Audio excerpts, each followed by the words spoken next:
Hello Warhammer explorers, hit subscribe and stay with our legion. Your support is what lets me keep making these crossovers. What if Superman became the emperor of mankind? Kal-El stands alone in the fortress of solitude, watching a broken future on a wall of ghostly light. He sees humans in metal cathedrals, praying to guns while monsters made of fire and hatred eat whole worlds.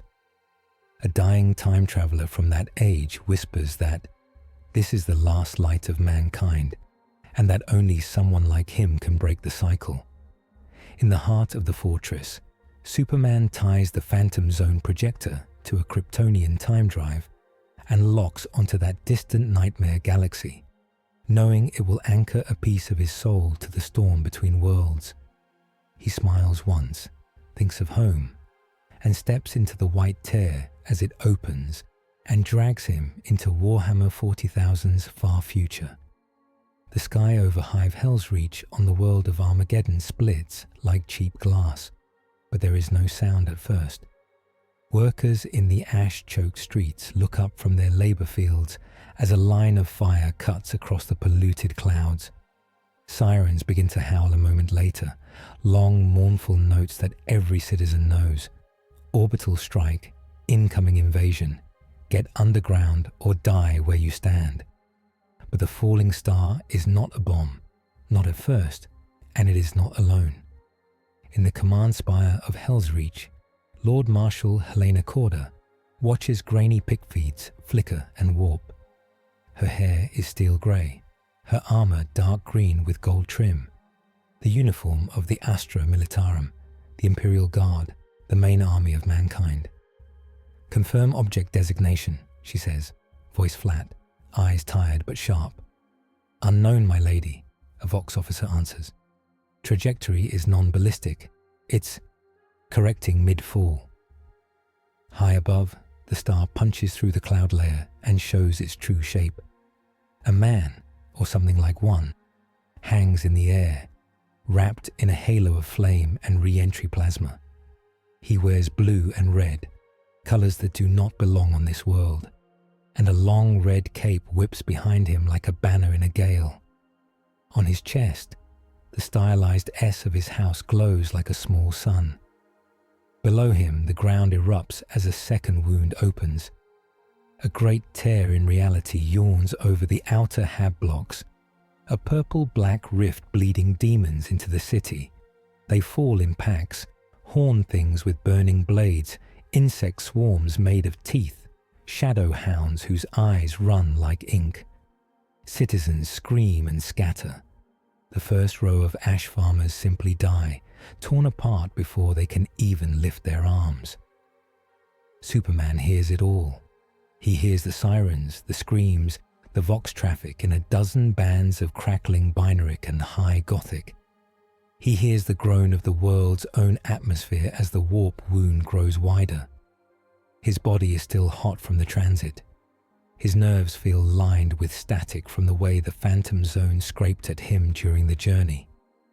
He pushes the feeling down and dives. He hits the street between the demons and the fleeing workers, the cracked ferrocrete rippling like water under the force of his landing. Shockwaves kick up ash and dust in a ring. Demons stagger, hissing and shrieking. Shapes flickering as if they are made from torn thoughts. The nearest one, a horned brute with skin like open wounds, lunges. Superman grabs its wrist, twists, and slams it into the ground so hard the thing bursts into oily mist. The crowd stares. No one cheers. They have never seen anything like this. Anything bright, anything that looks like a hero drop from the sky. In this age, bright things usually mean more ways to die. "Get back," he shouts, voice booming across the street. People do not understand his words, but they know the tone. He moves faster than their eyes can track, a blue-red blur tearing through the demonic line. Every punch drops a creature. Every creature he destroys sprays warp flame and psychic backlash. The air itself seems to scream. In orbit, on the battle barge Vigil in shadow, More pick feeds bloom to life. Inquisitor Varro Kane, a stern agent of the Inquisition in a black greatcoat lined with purity seals, leans forward. His eyes are cold grey stones, his scalp shaved, a rosette of gold and obsidian pinned to his chest marking his authority to burn worlds. He watches the unknown figure cut through the demons and does not smile. "Lord Marshal Corder," he says over the ship-to-surface vox, "this thing appeared with the warp breach. Treat it as hostile until proven otherwise." Corder's reply is dry. "Hostile things do not usually punch demons into slurry for us, Inquisitor." "Demon hosts sometimes do," Kane says. "Or worse, train the macro batteries. Planetary defense guns, vast cannons the size of city blocks, turn on squealing servos. Their muzzles, black with the soot of 10,000 barrages, swing to line up not on the warp rift, but on the flying man. Targeting cogitators hum. Blessed ammunition, shells taller than tanks, are rammed into place by chanting crews. On the ground, Superman feels the change in the air before the guns fire. He hears the deep draw of the cannons, the build-up of mag coils and propellant. He looks up and sees the barrels turning toward him. So much for a warm welcome, he thinks. The guns fire, the world bucks. Bright streaks of death scream down at hypersonic speed, each shell meant to kill starships.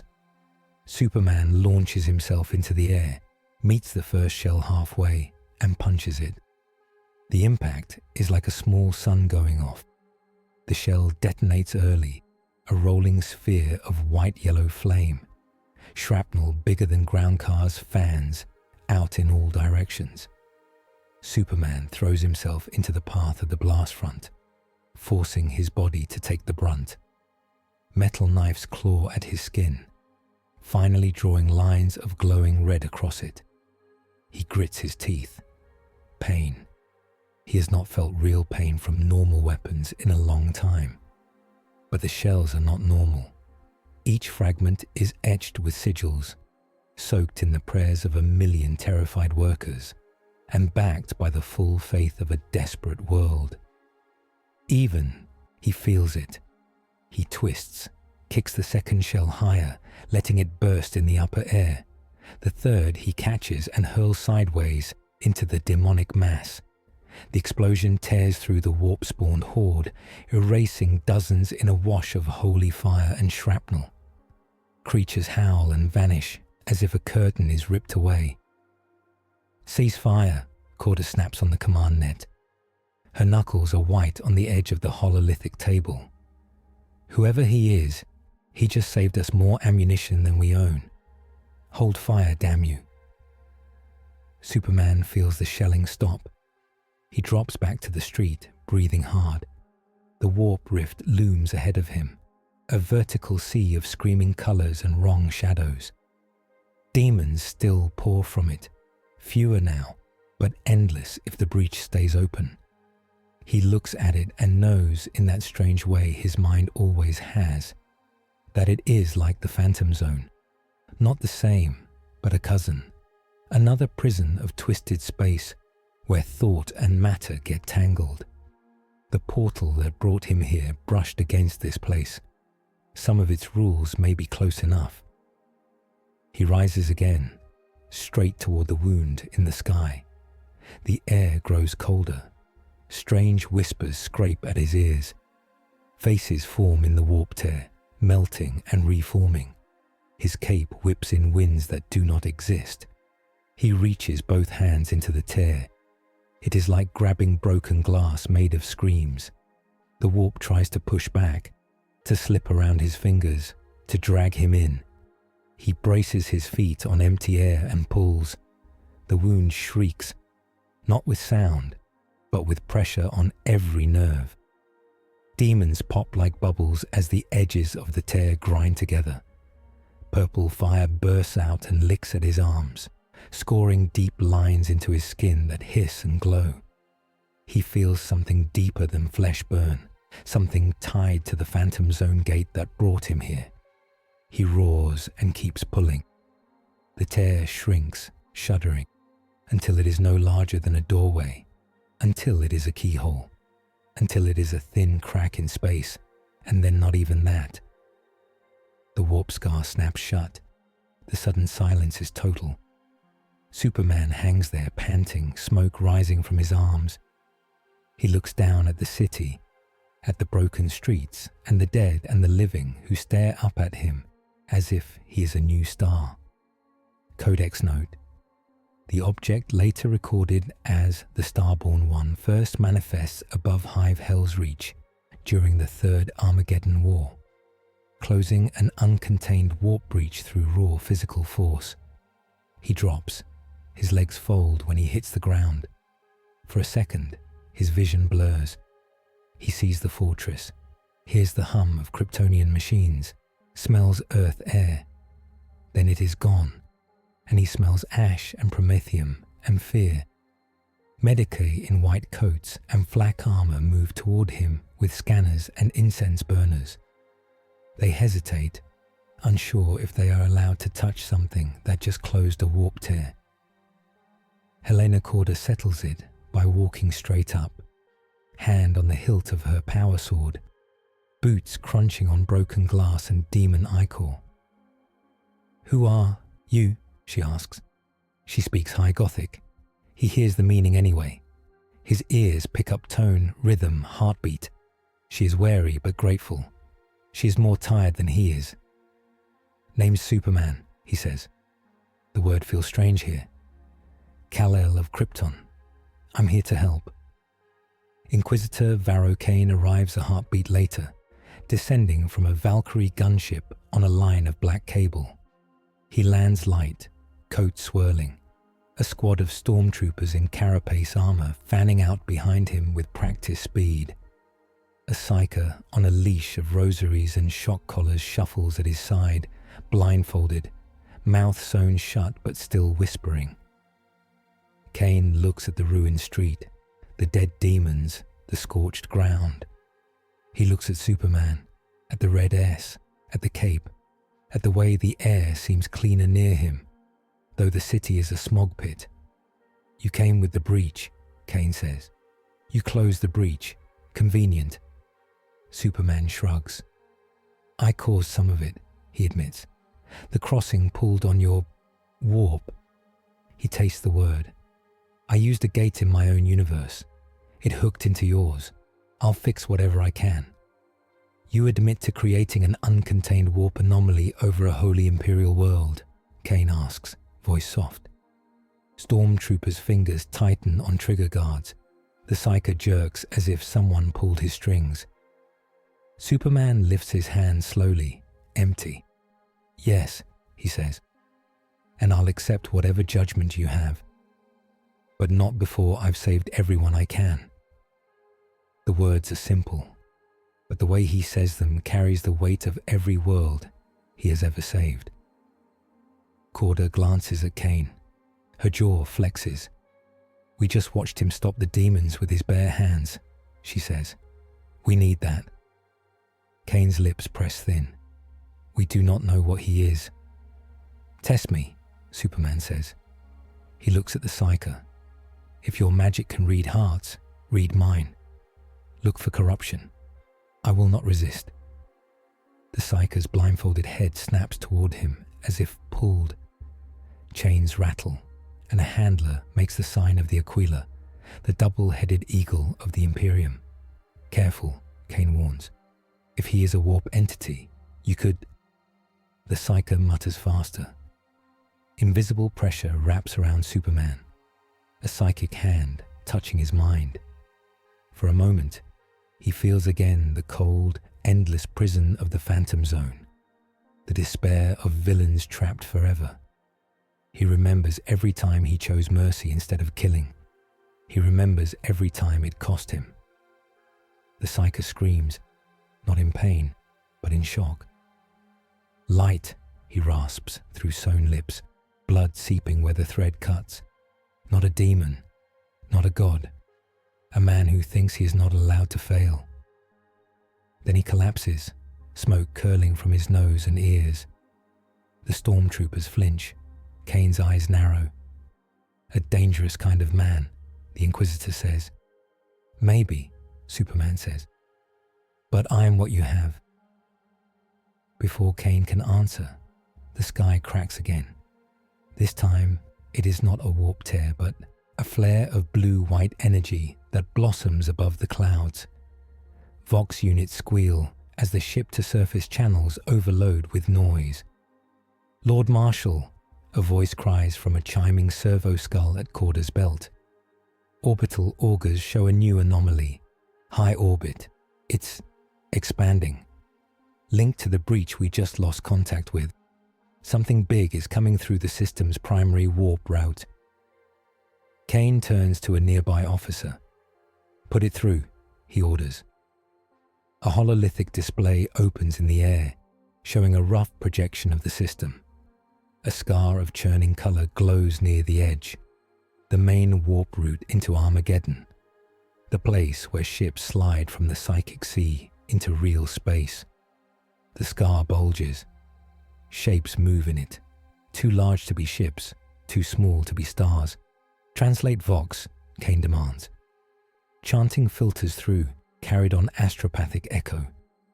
Deep, echoing voices speak the same phrase again and again in a tongue even older than High Gothic, but a single name is clear in every version. Ezekal Abaddon, a tech priest intones through grating Vox, commander of the 13th Black Crusade, champion of Chaos Undivided.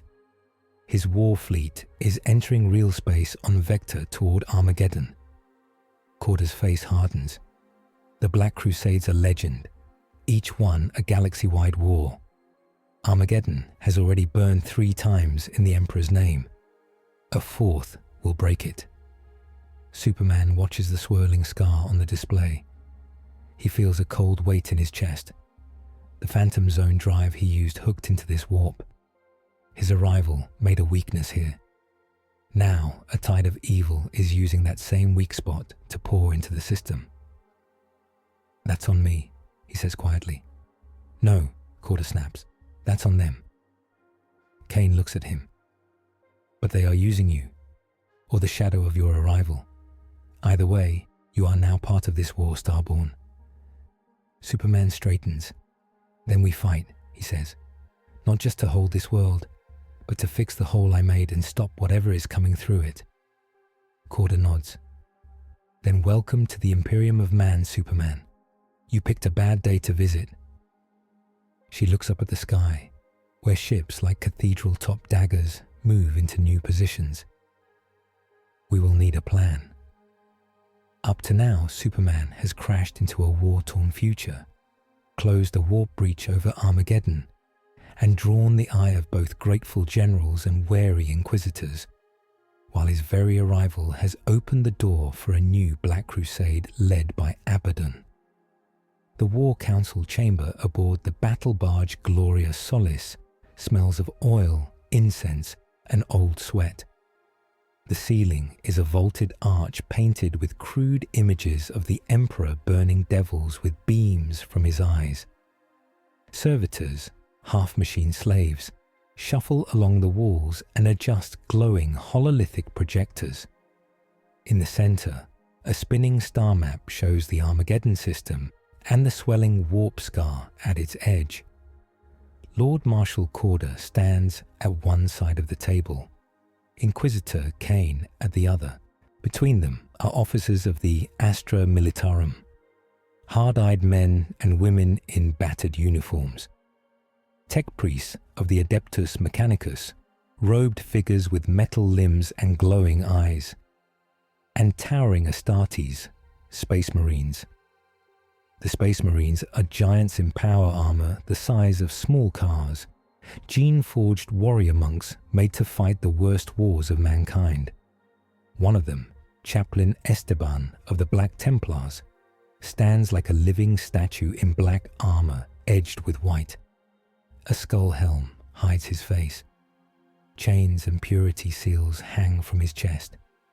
A Crozius, a power maul shaped like a winged cross, rests in his hands.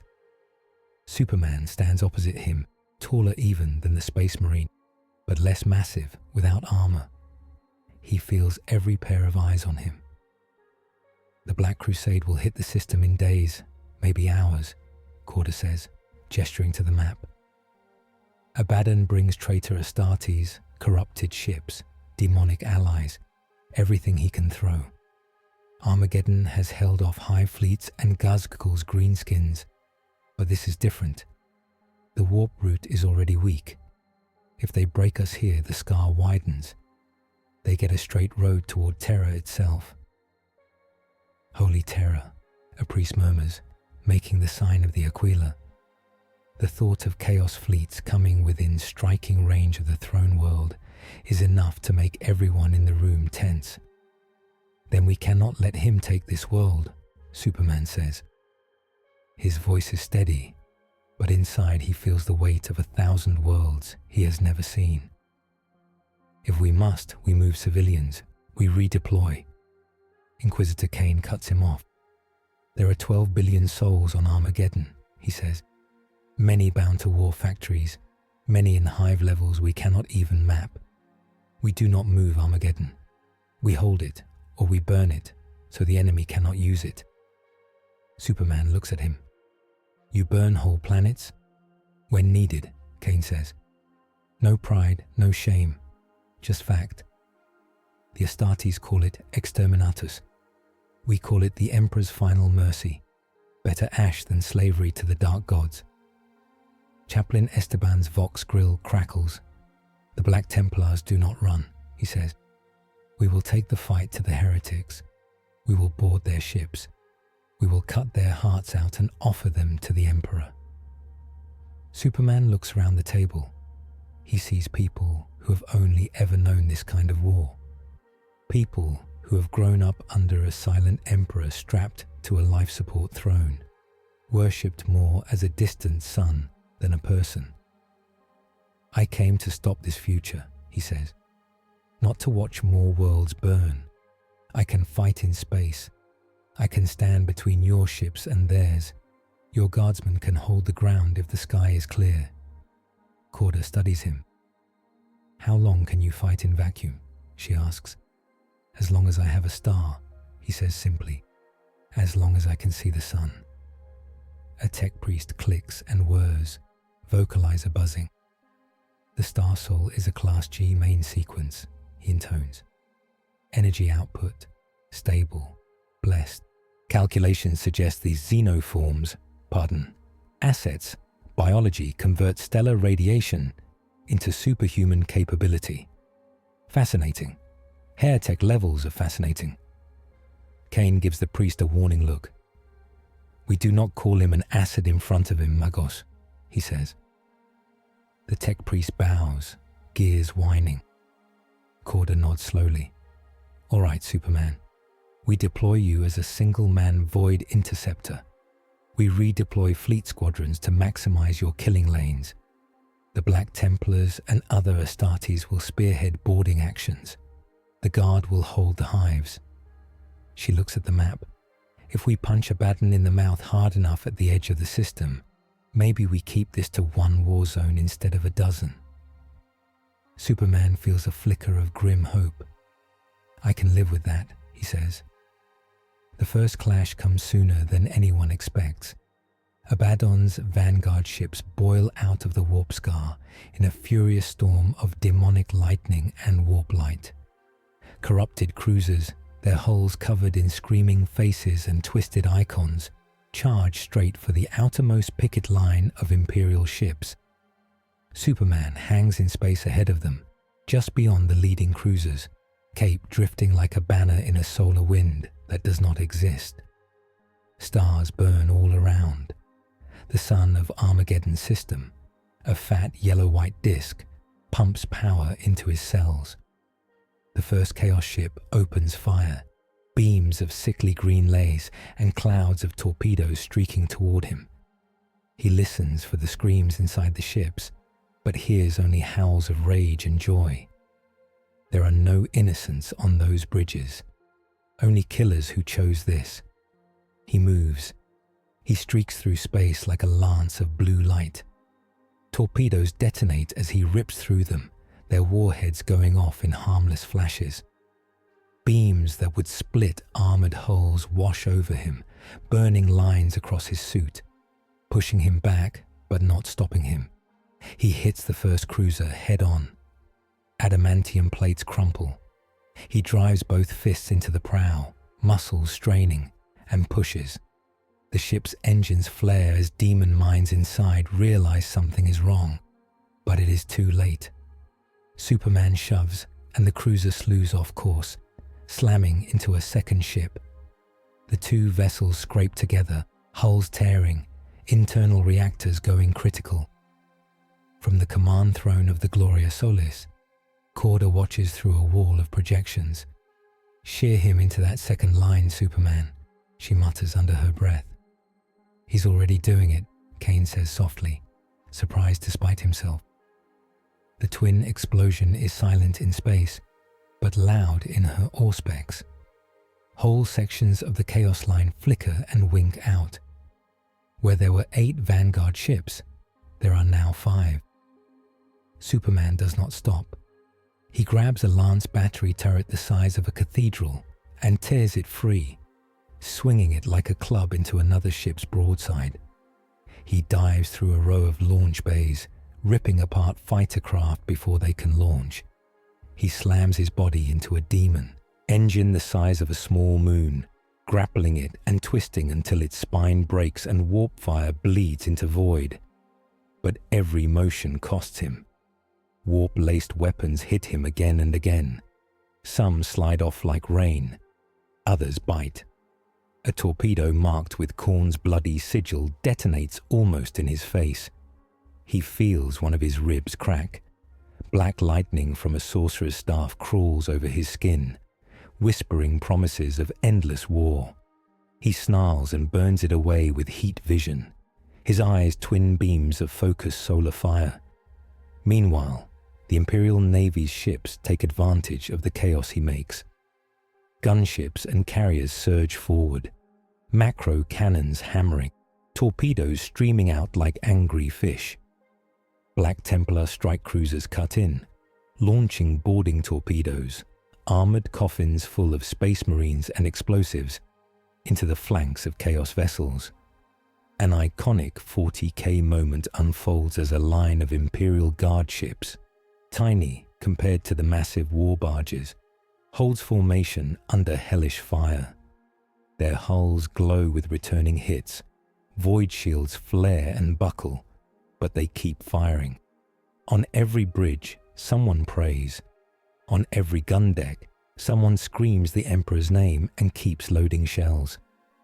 The first phase of the battle ends with the Chaos Vanguard shattered and half of Abaddon's frontline ships in smoking ruin. Superman floats in the debris field, body covered in scorch marks and thin bleeding cuts. He hears Corda's voice in his ear. "Starborn," she says. "You did it. You broke their charge. Pull back. Let the fleet cycle in."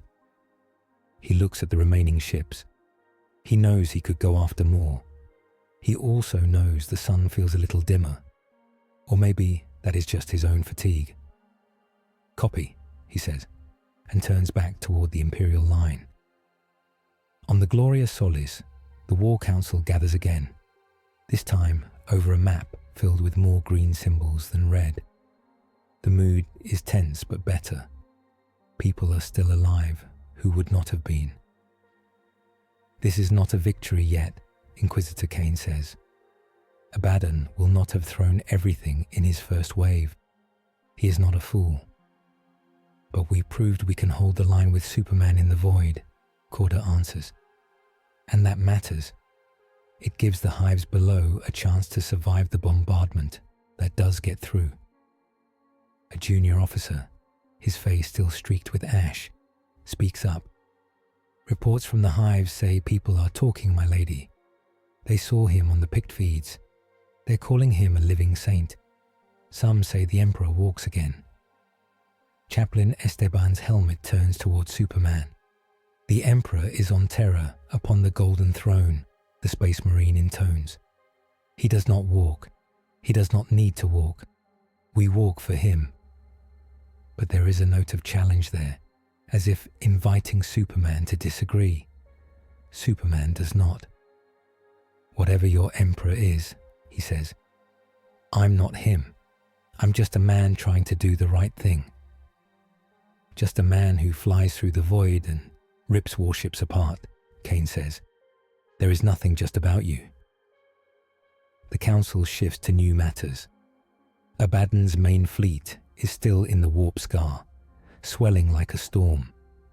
The scouts report that cult activity is rising on several nearby worlds, not just Armageddon. The enemy is probing, testing, stirring up fires all along the sector. We can't just sit here and wait for the next wave, Corda says. If we do nothing, they will find new weak spots. Or worse, they will go around us, and we will have defended nothing. The Imperium is large, Kane says. We cannot defend everything. We pick strongholds. We cull the rest when they fall. Superman looks at him, frowning. You cull worlds? When they are lost to chaos, Kane replies. Yes. And who decides they're lost? Superman asks. Kane's gaze is flint. I do. Others like me. We see the signs, we weigh the risk, we make the call. We carry that sin so the rest of mankind can live. That is not mercy, Superman says. That's triage. Yes, Kane says. On the scale of a galaxy. The room goes quiet. Everyone knows this argument goes to the heart of their age. So you're saying, Superman continues slowly, that if a world is infected, if people are enslaved or twisted, your default is to kill all of them, just in case? To deny the enemy resources and bodies, Kane says. Yes. What about those who can be saved? Kane's jaw tightens. Could you, Superman, physically evacuate 1 billion people from every world that is halfway gone? He gestures to the map, where red dots are spreading. Could you do it without giving the enemy time to spread to 10 more worlds in the meantime? You saved Armageddon's hives from one breach. Good. But this is not a comic book Earth with a handful of cities. This is the Imperium. There are 1 million worlds. There is not enough for you to save them all one by one. The words hit like physical blows. Superman looks at the map. Millions of lives on each world. Billions. Trillions across the Imperium. No, he says quietly. I can't be everywhere. I never could. Back home, I just tried anyway. Chaplain Esteban speaks, voice a deep rumble. Duty often demands hard choices, Starborn. We are taught that to hesitate when a world must burn is to betray 100 more worlds that might be saved. And yet, Corda says, surprising them, we also know that too much fire makes us no better than the enemy. We have burned worlds that might have been saved. We have made mistakes. If we had had something like Superman then, she shrugs, we may have chosen differently. Kane's eyes narrow. Careful, Helena, he says. Pointing out that we are not perfect is not heresy, Varro, she shoots back. It's just scale. Superman takes a breath. Look, he says. I understand your logic. I do. Back home, I've had to let some threats go, because chasing them would have left others unprotected. But I won't sign off on burning a planet from orbit as a first answer. If you ask me to, I'll look for another way until the last minute. That's my line. Mercy versus survival, Kane says softly. Hope versus doctrine. He looks at the others. Very well. For now, we use him as a sword and a shield. But understand this, Superman. If there comes a day when you stand between me and the necessary destruction of a corrupted world, I will not back down, even from you. Superman meets his gaze. Then let's work very hard so that day never comes, he says. The council moves on. They decide to strike out, not just wait. Chaos warbands are gathering on a world called Gethsemane's Grave, a dead rock turned into a staging ground. If they hit it hard and fast, they can cut supply lines, destroy ritual sites, and maybe slow the Black Crusade's build-up. The assault on Gethsemane's Grave is a full-scale operation. Astartes drop pods rain from orbit, each one a screaming meteor that slams into the black soil and opens like a steel flower full of space marines. Titans, walking war machines the size of skyscrapers, trudge out of landing bays, each step a quake. Lines of Imperial guardsmen advance behind armored columns, laser-gun beams flickering like red rain in the thin air. Superman streaks ahead of them all. The star in this system is a harsh white thing, but it feeds him just the same. He punches through a curtain of flak and crashes into a chaos fortress made of bone and rusted metal. Demonic artillery turns to track him. He melts barrels and breach blocks with heat vision before they can fire. Inside the fortress, warriors in spiked power armor, Chaos Space Marines, rush to meet him. Their armor is stained with old blood and carved with 8-pointed stars. Some have horns growing from their helmets. Others leak black smoke from joints that should be sealed. "You trespass on holy ground, false angel," one bellows in a voice that rumbles through the walls. Superman answers by picking him up and throwing him through 2 other warriors and a wall. He tries not to kill when he does not have to. He aims for limbs, joints, weapons. He crushes pistols and snaps chainswords. But these are not petty criminals or misguided citizens. These are soldiers who have sworn themselves body and soul to chaos. When one tries to shoot a captured guardsman in the back, Superman's patience snaps. He moves faster than thought, grabs the gunman's head, and slams him into the floor. The armor dents, the neck snaps. He hates that he has to do it. Outside, an Imperial Titan fires its main cannon. The beam is a white lance that carves a trench through the enemy lines, vaporizing fortifications, vehicles, and bodies. The ground shakes. The air fills with dust and screams. Superman feels the Titan's shot before he hears it. He sees a column of guardsmen about to be caught in the blast radius. Without thinking, he crashes through a wall, grabs a dozen men and women in his arms, and hurls himself sideways, dragging them clear as the beam scorches a new canyon where they stood. One guardsman stares up at him, eyes wide. His face is young and dirty, helmet askew. "Thank you, my lord," he stammers, making the sign of the Aquila. Superman sets him down gently. "My name's Superman," he says. "I'm just here to help you get home." The guardsman looks confused. "Home is the regiment, my lord," he says.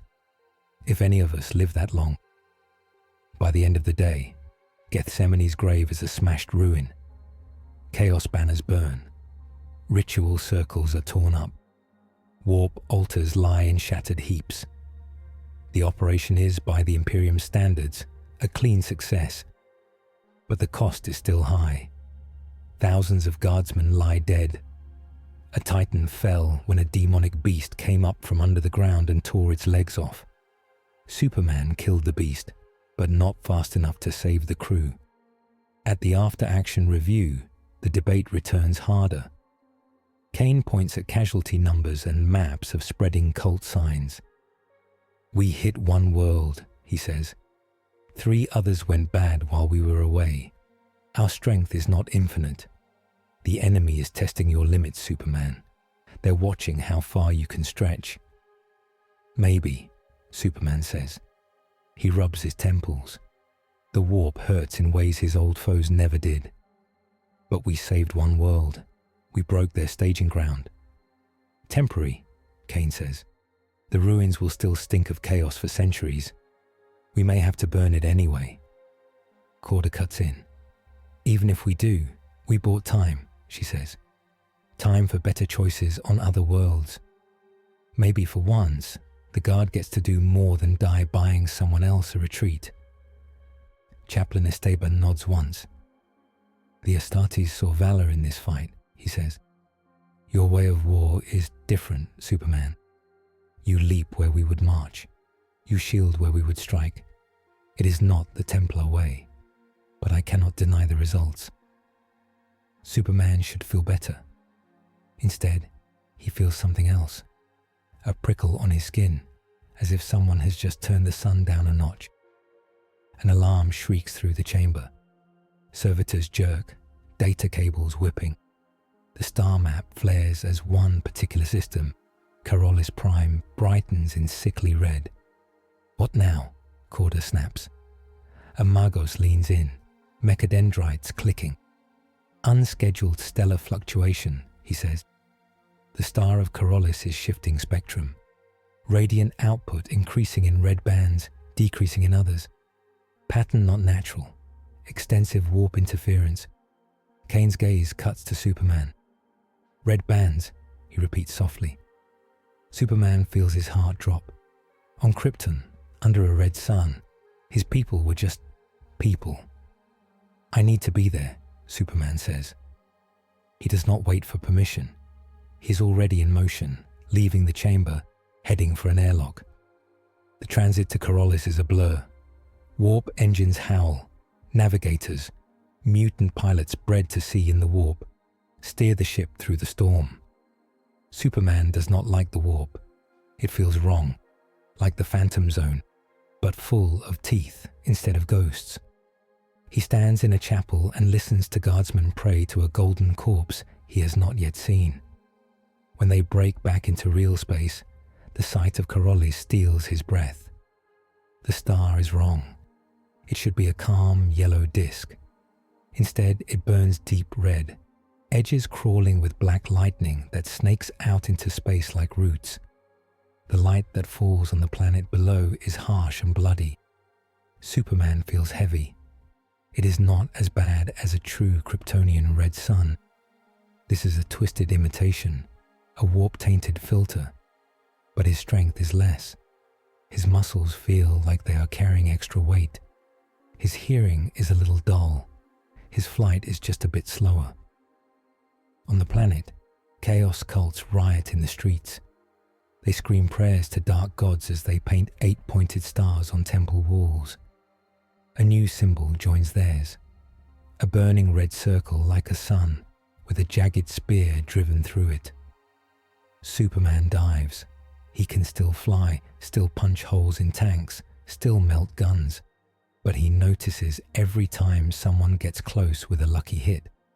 He catches a missile in his hands and feels his shoulders strain in a way they would not have before. In the middle of the main city's Grand Plaza, the enemy waits.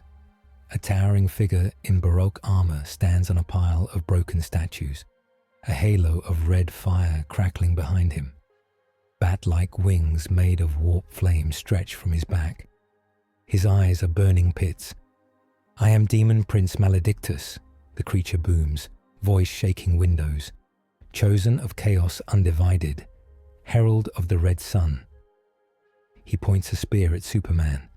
The spear's blade is a sliver of solid darkness wrapped in red light. Even from a distance, Superman feels it like ice in his bones. You came through a special gate, Starborn, Maledictus says. The warp tasted you and told us your secret. You feed on light, on sunlight. So we have shaped a sun for you, a poisoned one. He hurls the spear. Superman moves to dodge, but he is just a fraction too slow. The spear punches through his shoulder, not all the way, but deep enough that the point bursts from his back in a spray of red. Pain explodes through him, not just physical. The spear's darkness drags at his link to the sun, turning its light into something rough and wrong. His flight stutters. He drops to one knee in midair and crashes onto the plaza tiles. Around him, guardsmen die by the dozen as chaos forces surge forward. He hears their screams. He tries to rise. The red sun glares down, cruel. Maledictus laughs. You are strong, the Demon Prince says, "but you are defined by your strength. What happens when it is weighed, measured, and turned against you? Will you break? Or will you accept that sometimes the only mercy is to burn it all?" He raises his hand. The red sun flares brighter. Superman feels weaker. "Fall back." Corder's voice crackles in his ear. "Superman, get clear. We can't lose you on a test strike." He grits his teeth, wraps his fingers around the spear's haft, and yanks. It comes free with a gush of red and black that evaporates into smoke. He staggers, but he does not fall. "I'm not leaving them," he growls. But he also knows this. If he dies here, the Black Crusade will roll over the sector, and then the next, and then the next. He cannot win if he plays into the enemy's hand. He forces himself up, grabs 2 wounded guardsmen, and launches into the air, not to attack, but to retreat toward the extraction zone. Maledictus hurls bolts of red light after him, laughing. "Run, little sun man. Run and tell your corpse god that the stars themselves will betray him." Back on the ship, under cold Medici lights, Superman sits on a metal bench with bandages around his shoulder. The wound is already closing, but slower than it should. The red sun has left a mark. Inquisitor Kane stands nearby, arms folded. Corder paces. A tech priest projects diagrams of the Kal-El star. "Explain," Superman says. He keeps his tone calm, but it is an effort. Power scaling interlude. I begins as Kane, Corder, and the tech priest take turns speaking, each framing the same dark truth in their own way. "The warp remembers the way you entered our reality," Kane says. "The phantom zone gate you used tore a path that brushed against its currents. That path carries an imprint of you, your biology, your flavor. The enemy sorcerers," Corder says, "have used that imprint like a blood sample. They've studied what feeds you. They've found your dependence on stellar radiation. The Kal-El's anomaly is an engineered warp lens," the tech priest explains, vox buzzing. "Chaos has wrapped a sheath of unnatural energies around the star, shifting its output toward frequencies that degrade your cellular charge instead of empowering it. To you, Kal-El now behaves like a partial red dwarf, hostile, not nurturing. The spear the demon used carried a shard of that same effect," Kane says, "a focused extract of the red sun curse. It did not just wound your flesh, it temporarily severed your bond to the star."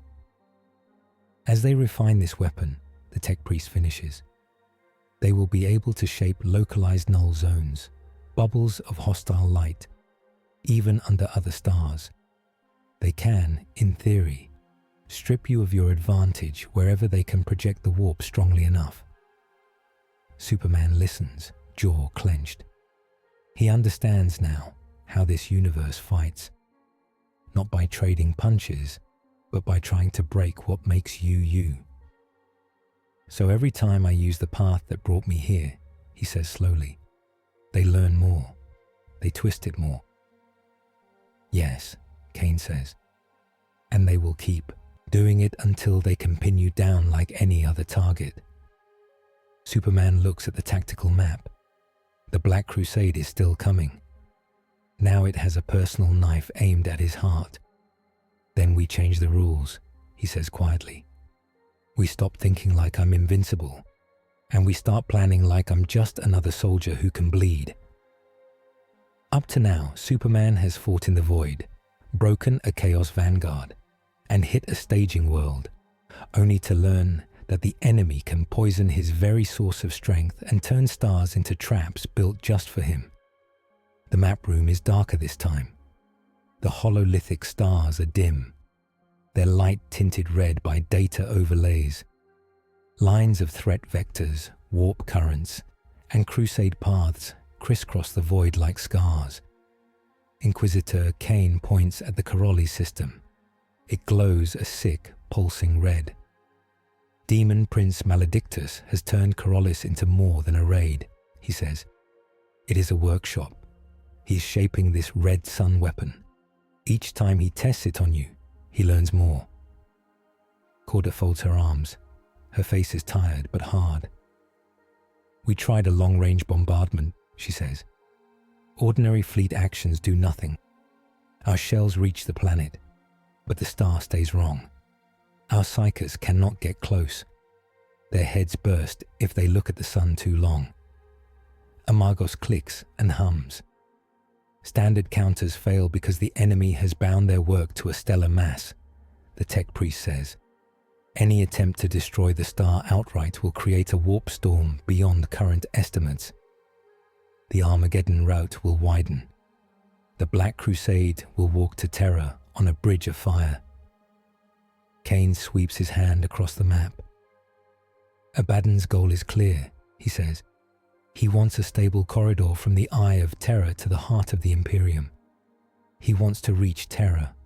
Your arrival, Superman, made the first crack. Maledictus means to pry that crack wide with this red sun trick. If he can strip you of your power, or worse, twist it, we lose our best edge and gain a new enemy.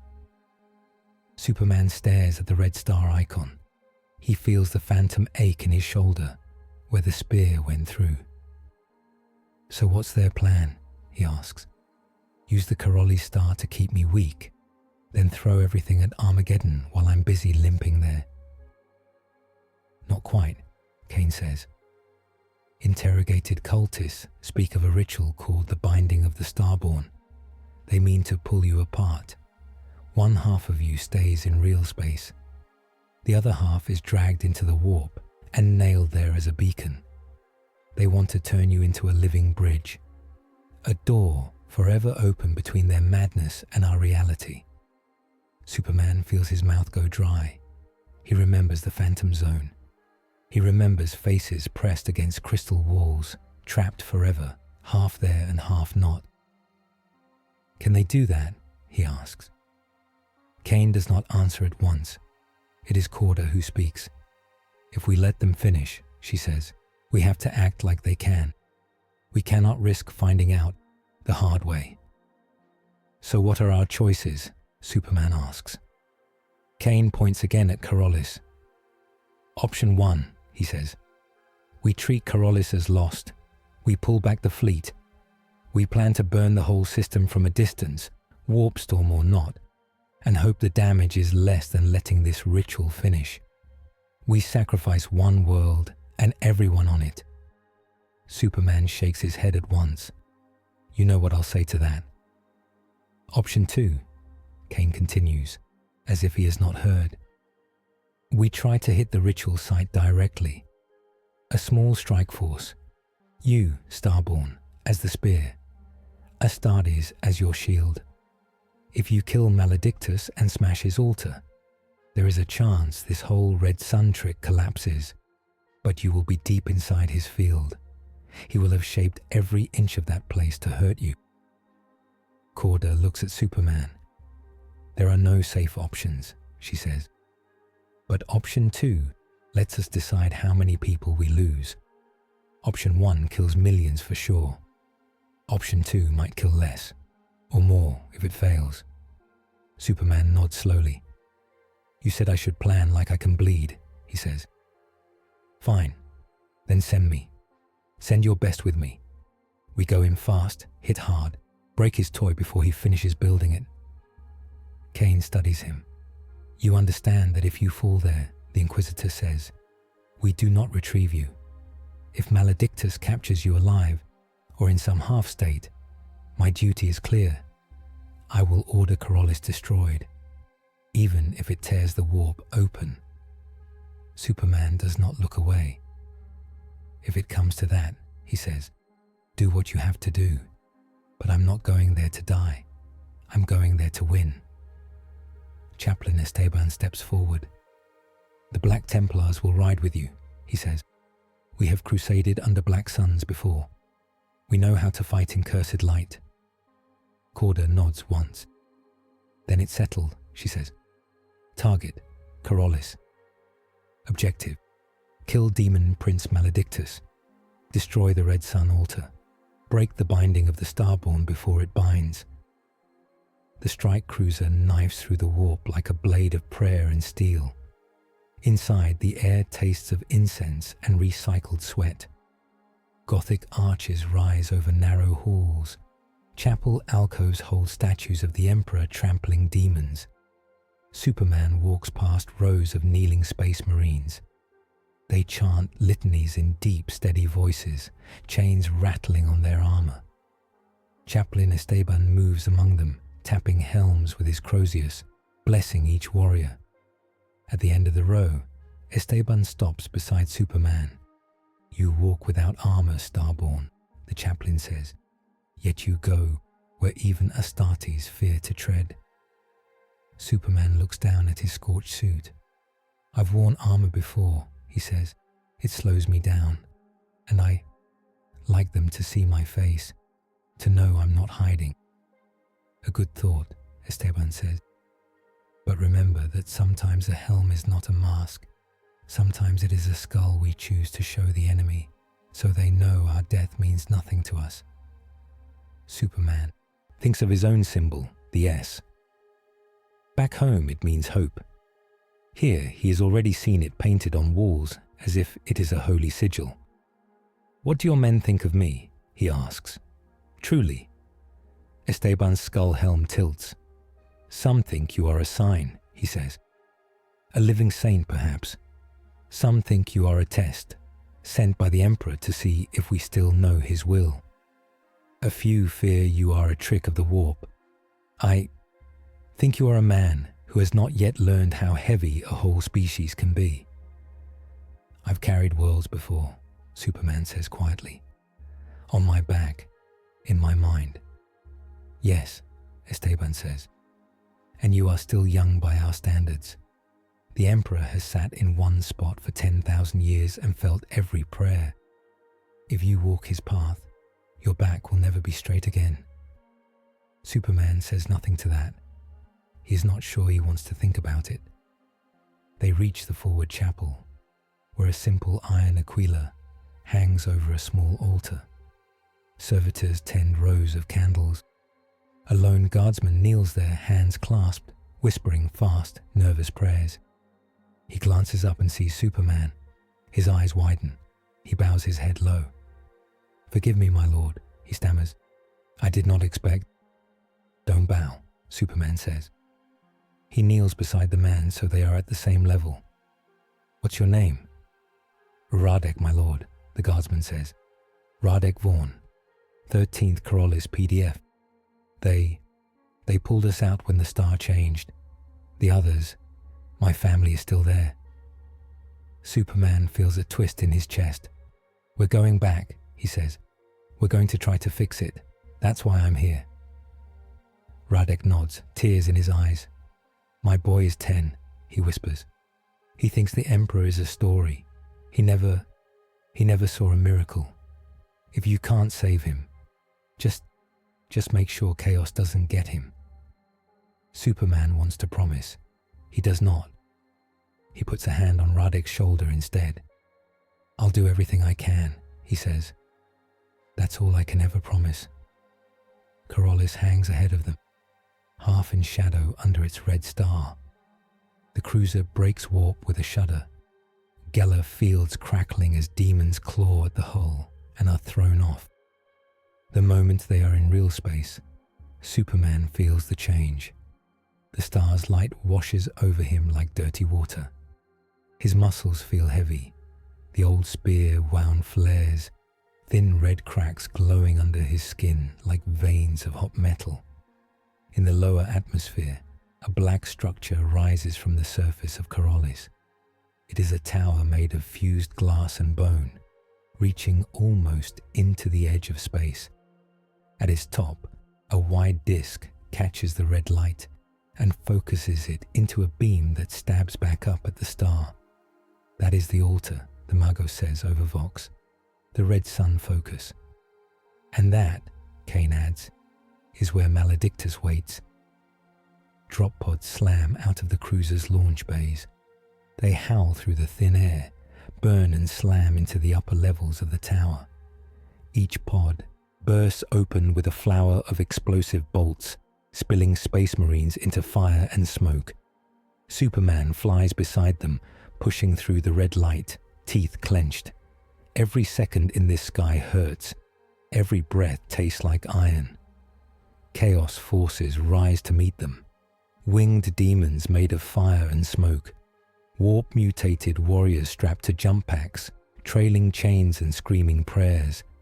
Superman hits them like a hammer. He does not try to hold back now. He cannot. He tears wings, crushes armor, shatters weapons. Heat vision carves red arcs through the air, cutting down demons by the score. But every use of his power pulls at the spear wound. The red cracks widen. He feels strength leak away with every pulse of the cursed star. On the upper platform of the tower, Maledictus waits. He is bigger than before. The red sun has fattened him, fed him. His wings spread wide, each feather a shard of burning glass. In his hand, the spear burns like a sliver of the star. "Welcome back, little Sunman," he booms. "You flee, you heal, you return. Good. I have tuned the song for you now." Superman lands on the platform, boots skidding on smooth obsidian. Behind him, Black Templars crash down, bolters roaring. They form a line, firing at the demons that swarm around the platform's edge. "This ends now," Superman says. His voice echoes in the thin air. "You're not turning anyone into a bridge." Maledictus laughs. "Not a bridge," he says. "Then what do you call what you already are? You stepped from one universe into another. You tore a hole where none was meant to be. You are a beacon even now. I am only making it permanent." He swings the spear. Superman meets it with his forearm. The blade slices through his skin and into bone. Pain flares. Red light bursts out, and for a moment Superman sees everything. He sees Earth, far away, under a yellow sun. He sees Lois Lane standing on a balcony, looking up at an empty sky. He sees Gotham, Metropolis, cities he knows, asking where their hero has gone. He sees Armageddon burning. He sees Terror, a golden corpse on a throne, held up by tubes and faith. He sees a billion worlds that have never heard his name, waiting for a miracle that never comes. The spear is not just a weapon. It is a story written in pain. "If you let me finish the binding," Maledictus whispers, voice sliding into Superman's mind, "you can be on all of them at once. One half of you in every world that prays to you. One half here, one half there, a billion times over. You can save them all. Every last crying child, every last burning hive." The words hit the deepest part of him, the part that hates every scream he has ever been too slow to stop, the part that woke up in the fortress of solitude, looked at a broken future, and stepped through a gate knowing he might not return. "You're lying," Superman snarls. He pushes back, slamming a fist into Maledictus's chest. Bone and warped flesh crack. The demon prince staggers, but laughs even as black ichor sprays. "Am I?" Maledictus says. "Ask your own heart, Starborn. Have you never wanted to be enough? To finally be enough?"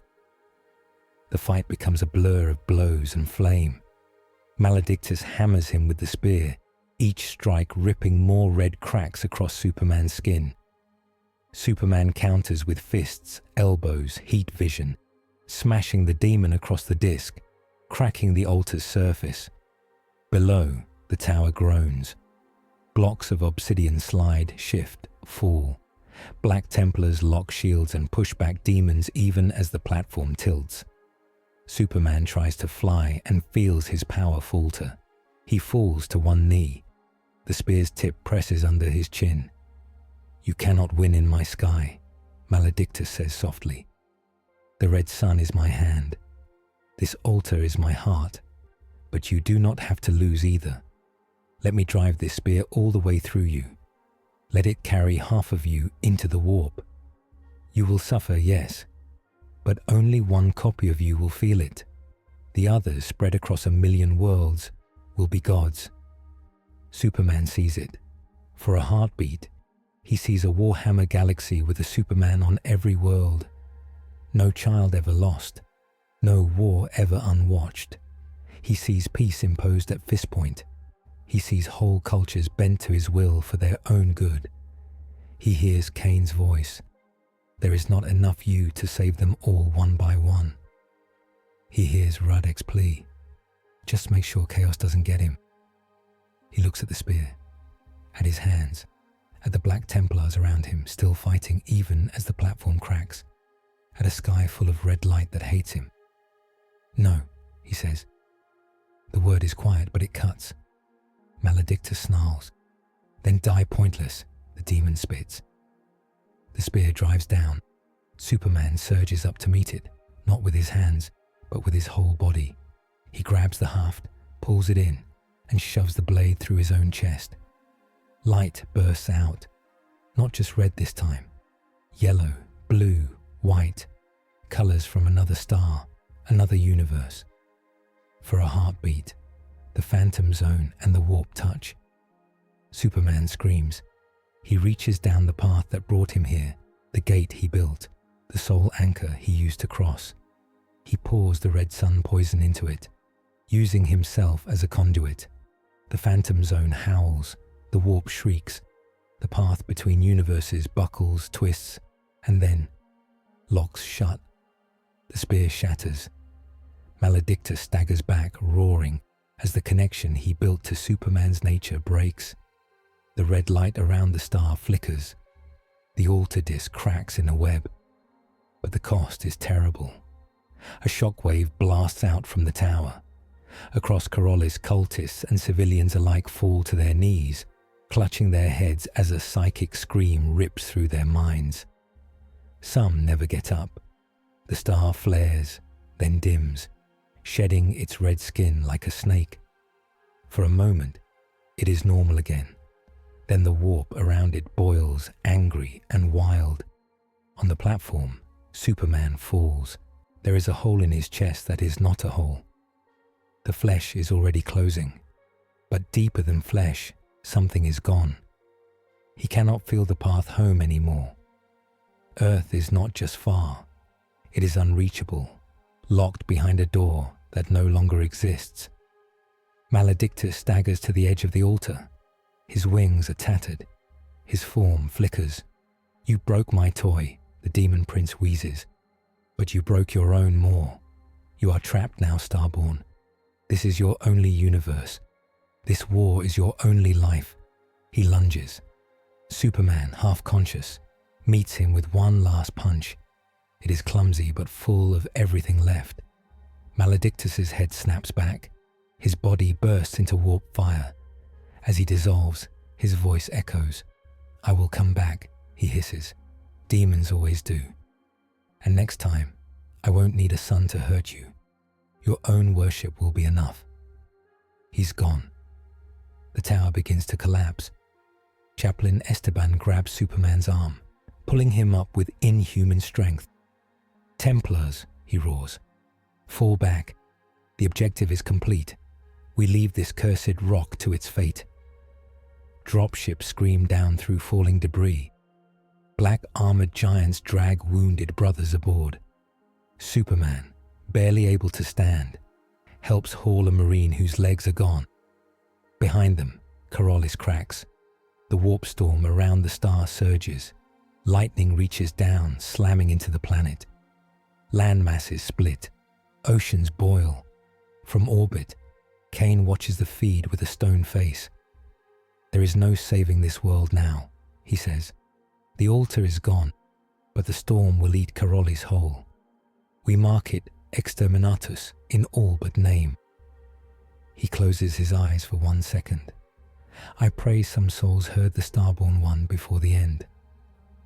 Codex note. The Kal-El's cataclysm is later recorded as the first manifestation of the Red Sun wound, a metaphysical scar linking Superman's life to the warp's hostility even as it severs his path back to his birth universe. Superman wakes under golden light, not the harsh red of Kal-El's, not the soft yellow of Earth, something in between. He is in a medici bay on the strike cruiser, tubes in his arms, purity seals stuck to the bed frame. His chest aches with a deep cold pain. He reaches for the old sense of home he always carried, a path through time and space back to his fortress, and finds nothing. Corda stands at the foot of the bed, Kane at the side. Chaplain Esteban looms like a skull-carved statue. "You did it," Corda says. Kal-El's star is no longer red. The red sun altar is destroyed. Maledictus is banished. "And Kal-El?" Superman asks. Corda's jaw tightens. "Dead," she says. "The storm ate it. We pulled out as many as we could, but most were still down there." Superman closes his eyes. Radek's face swims up in his mind. His son, 10 years old, waiting for a miracle. "I tried," Superman whispers. "I know," Corda says. Her voice is softer than he has heard it before. "So did we." Kane's gaze is sharp. "You also broke the path you used to get here," the Inquisitor says. "Our psykers and Mechanicus agree. Whatever gate you used, whatever link tied this galaxy to your original universe, is gone. The warp remembers the tear, but there is no stable bridge now." Superman swallows. "So I can't go back." "Not by any means we know," Kane says. "You are of the Imperium now, Starborn, for good or ill." Superman looks at his hands. He has always carried the weight of the world. Now he has traded one world for 1,000,000. "Your act at Kal-El's has spread already," Esteban says. "Astropaths felt it across the sector. On some worlds, they saw visions of you standing in a river of red light, breaking a spear with your own body. On others, they saw a man in blue and red chained between stars and choosing to snap the chains rather than rule." Kane's voice is dry. "The people are calling you many things," he says. "The Red Sun Martyr, the Bridge Breaker, the second coming of the Emperor." Superman flinches. "I'm not your Emperor," he says. "I'm not a god." "That may be," Kane says, "but the warp listens to belief, not facts. And right now, belief says that a man who looks like you just saved the Imperium from a new war weapon by suffering in our place. That smells like a saint, or more." Corda looks between them. "Varro," she says, "say what you brought that robe for." Kane reaches into his coat and pulls out something wrapped in cloth. He unrolls it on a nearby table. It is a sign of his rank, an inquisitorial writ, stamped with a fresh seal from Terra. "I spoke with the Conclave while you healed," he says. "Some are terrified of you, some want you dead, some want to chain you, and some think they see the Emperor's hand in this. The consensus is thin, but it exists." He holds out the writ. "You are to go to Terra," Kane says, "by order of the High Lords and the Lords of the Inquisition. You will stand before the Golden Throne. You will be judged by the only authority that matters in this age." Superman blinks. "The Emperor," he says. "You want me to meet your Emperor?" "More than that," Esteban says quietly. "They want to see if the Emperor sent you, or if he means for you to take a place beside him, or..." He stops. He does not say the last option out loud, instead of him. Superman thinks of the throne he has seen only in scraps of data and rough images. A man nailed to a chair the size of a tower. 10,000 years of pain holding back a sea of madness. "I'll go," he says. "Not because they ordered me, because I need to know what he thinks. I need to know if all this death is the only way." Kane nods once. "Then prepare, Starborn. The road to Terra is long, and the warp will not let you pass untested. The ship that carries them to Terra is an inquisitorial black ship, sleek for Imperial standards, packed with secrets and wards. Its hull is a maze of sigils. Its Geller fields hum like an angry choir. Superman walks its decks and feels the warp press against the walls like a storm against glass. Since Kal-El, he is more aware of it. The red sun wound in his chest throbs when the ship hits rough currents. In the medici bay, servitors adjust machines around cells of psykers bound in chains and masks. They will be delivered to Terra to feed the Golden Throne. Their minds burned out to keep the Emperor's light burning. Superman watches one young woman, barely more than a girl, strapped to a slab. Her eyes are bright. She hums a song under her breath, though the gag in her mouth turns it into a muffled sound. Why are they chained like that? He asks a medici. So they do not tear the ship apart when they panic, the medici says. Psykers are dangerous, untrained ones doubly so. They will serve him on Terra. It is an honor. Superman looks back at the girl. He does not see honor. He sees fear. Later, in a side chapel, he talks with Kane. Candles burn low.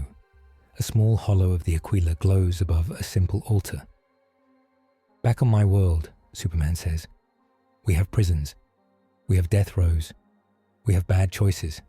But we don't burn people's minds out to feed one man. Not one man, Kane says. Humanity. The Emperor's mind holds back the warp. His beacon guides ships. Without him, the Imperium shatters. Those lives do not feed him for his own sake. They keep everyone else alive. Superman leans on the rail. They didn't choose this, he says. They were born with a gift, or a curse. And your answer is to strap them to a throne until they die. Kane's eyes are tired. You came from a world with options, he says. Schools, support, time. We came from the old night. We came from 10,000 years of ships lost in the dark, worlds cut off, demons feasting. The Emperor found a way out. It is ugly. It is cruel. But it works. Superman looks at the candles. Each one burns down at a different rate, wax dripping away. Does it? He asks.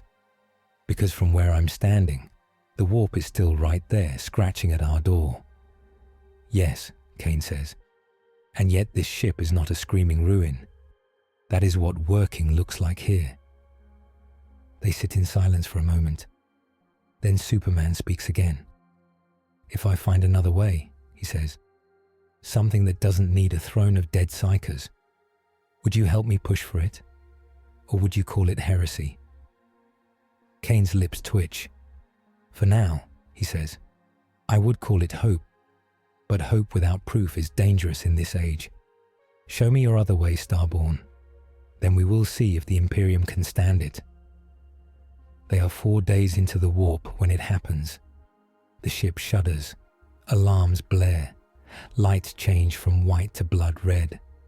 Superman is in a training hall, teaching a squad of stormtroopers how to punch with more body weight without breaking their own bones. The floor heaves, throwing everyone down. He is up at once, hearing the chaos through bulkheads. Screams, metal tearing. The Geller field's constant hum suddenly a rough, broken roar. He looks up. The ceiling is not ceiling anymore. It is sky. Not real sky. A swirling tunnel of warp light and dark shapes. Reality has torn open inside the ship. Chaplain Esteban burst through a side door, Crozius in hand. Geller breach, he bellows. Demonic incursion. All hands to repel boarders. But the figure that steps through the tear is not a demon. Not in the way they know. It is Superman, or something like him. He floats in the torn air, cloak billowing. His suit is not blue, but gold and black, edged in crimson. On his chest, the S is a double-headed eagle, stylized into his family crest. His eyes glow red and gold. Behind him, the warp shapes itself into a throne made of chains and broken suns. "Hello, Kal-El," the figure says. His voice is Superman's, and not. Superman stares. "Who are you?" he asks. "I am what you could be," the other says. "I am the Imperator Solaris, the Sun Emperor. In one possible future, when you took Maledictus's bargain and let yourself be bound between stars, I was born. I learned to use the chains. I learned to ride the prayers instead of drowning in them." Chaplain Esteban makes the sign of the Aquila. "Warp phantom," he growls. "A reflection. A lie." The Sun Emperor smiles. "No lie," he says. He looks at Superman. "When you broke the spear, when you poured the red sun curse into your gate, you touched more than your own path. You brushed against futures, against choices. The warp took that spark and made me. I exist where you ruled, where you stopped pretending to be a man and admitted you are a god." He floats down until he is eye to eye with Superman. The deck trembles under their feet. "Look at them," the Sun Emperor says, nodding at the stormtroopers, at Esteban, at the distant psykers screaming in their cages. "They are cattle. They live, fight, and die at the whim of old men and a corpse on a throne. You could fix it all, sit on that throne, tear it apart, build a better one where no child burns for fuel." Superman's jaw tightens. "And how do you do it?" he asks. "In your future, in your throne." The Sun Emperor's smile fades. "By making hard choices myself," he says. "By taking the burden away from petty lords and fearful priests. When a world must burn, I burn it with my own hand and speak to every soul as it dies. When a war must be fought, I am at its head. I do not hide behind myths. I am the myth." He steps closer. "You think you are kind because you say no to your power, because you refuse the spear, because you reject the bridge. That is cowardice dressed as mercy. The galaxy does not need another man who flinches. It needs an emperor who will own what he is." Superman's fists clench. "You rule with fear," he says. "I hear it in your voice. I see it in your eyes." The Sun Emperor's gaze hardens. "I rule with fear where fear is needed," he says, "and love where love is given. On my terra, there is no Inquisition, no rival sects, no Exterminatus without my explicit will. I ended the petty doom cults. I killed the worst lords with my own hands. I did what your corpse emperor could not. I took control." Esteban steps between them, Crozius raised. "You speak treason of the emperor," he says. "You are a demon." "I am what your emperor could be if he had the courage to rise," the Sun Emperor snaps. "But he will not. He sits and rots. So the question, Kal-El, is simple. Will you sit in his place? Will you take my hand, merge with me, and become something that can actually save them?" For a heartbeat, the warp ceiling shows Superman a vision. Terror under two suns, one in the sky, one on a throne, hives clean and bright. No chaos, no warp storms. Ships gliding through smooth, safe routes, guided by a living will that never sleeps. Then the angle shifts. He sees worlds where dissent is crushed before it begins, where children are born with symbols branded on their skin, telling them what they will be, where Superman's face replaces the Aquila, watching from every wall. "I know your fear," the Sun Emperor whispers in his ear. "You are afraid that if you take charge, you will become like me, that your love will curdle into control, that you will forget how to stop. So you hide behind, 'I'm just a man.' But you are not just a man. You never were." He offers his hand. Golden light flickers between his fingers. "Join me," he says. "Become the emperor of mankind in truth. Not a saint, not a soldier, a ruler. Together we can weld this broken Imperium into something that deserves to live. The ship groans. Demons press at the edges of the breach, eager, sensing a turning point.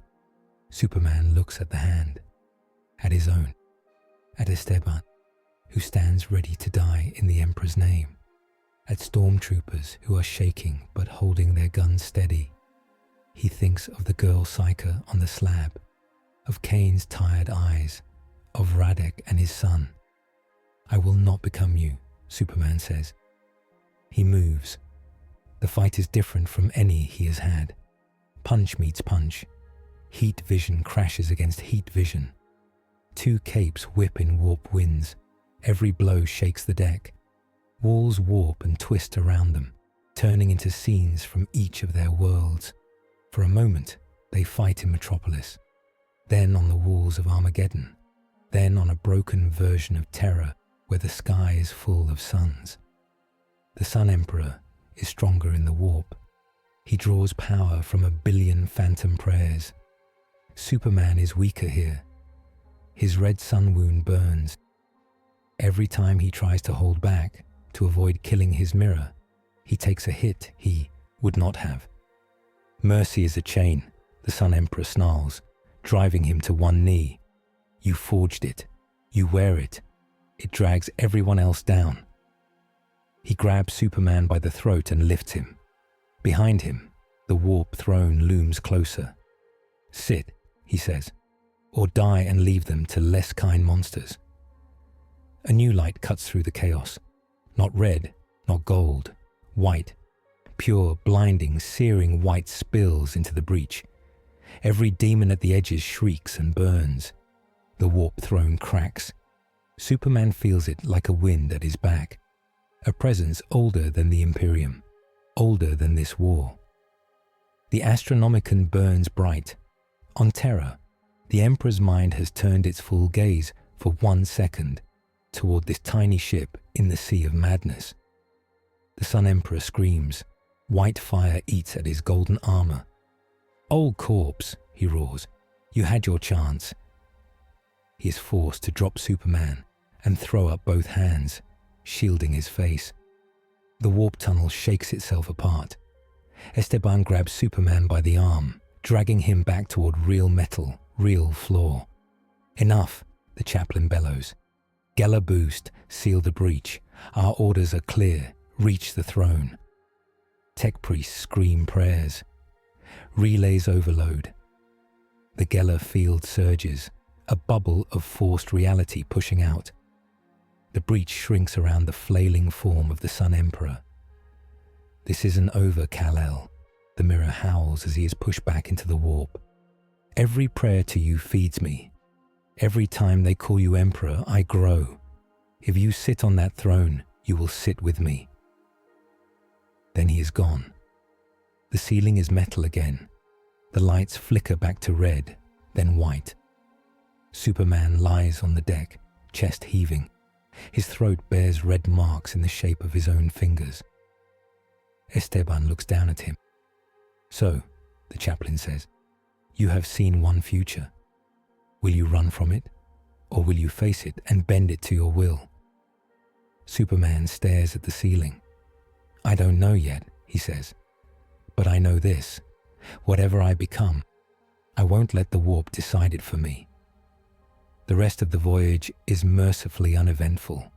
The ship glides through calmer warp currents. The Geller fields hum steady again.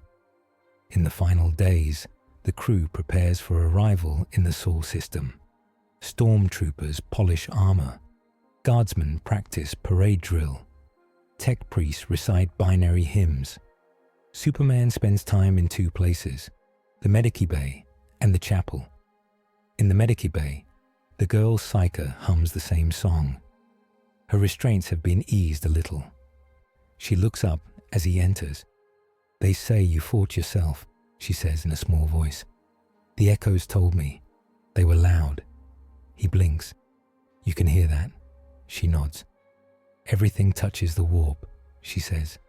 "Some things louder than others. You're very loud." "I'm sorry," he says. "Don't be," she says. If you weren't loud, maybe we'd already be dead. He takes her hand gently. If there's ever a way to end this, he says, to let you live without chains, I'll find it. She smiles. If you sit on the throne, she whispers, remember me. In the chapel, he finds Cain. The Inquisitor kneels, head bowed, hands clasped. I didn't think you prayed, Superman says. I don't, Cain says. I brief him. I report. It is a habit I picked up. Helps order my thoughts. He looks at Superman. When we reach Terra, things will move fast. The High Lords will see you. The Custodes will test you. The Ecclesiarchy will scream. I do not know where you will stand at the end of it. Superman nods. I don't know either. But I will say this, Cain continues. If the Emperor tells me you are his chosen, I will obey. If he tells me you are a threat, I will try to kill you. That is what it means to have a supreme authority. You obey even when it cuts your own heart. Superman thinks of his own code, of how often he has bent it, never broken it. He wonders what it would feel like to have something higher than himself to answer to, not just his own conscience. Then let's hope he sees something worth saving, Superman says quietly. Terror fills the viewports like a wounded god. From orbit, Superman sees a world covered in metal and light. Continents are one vast city. Poles are capped not in ice, but in gun batteries and void shield spires. Orbital fortresses ring the planet, each one a small moon of guns and armor. Battle stations and shipyards crowd the space between Earth and its moon. The Phalanx, a massive mobile fortress, hangs like a golden dagger near one of the Lagrange points. Ships of all sizes move in ordered patterns. Everything is aimed outward toward the stars, toward threat.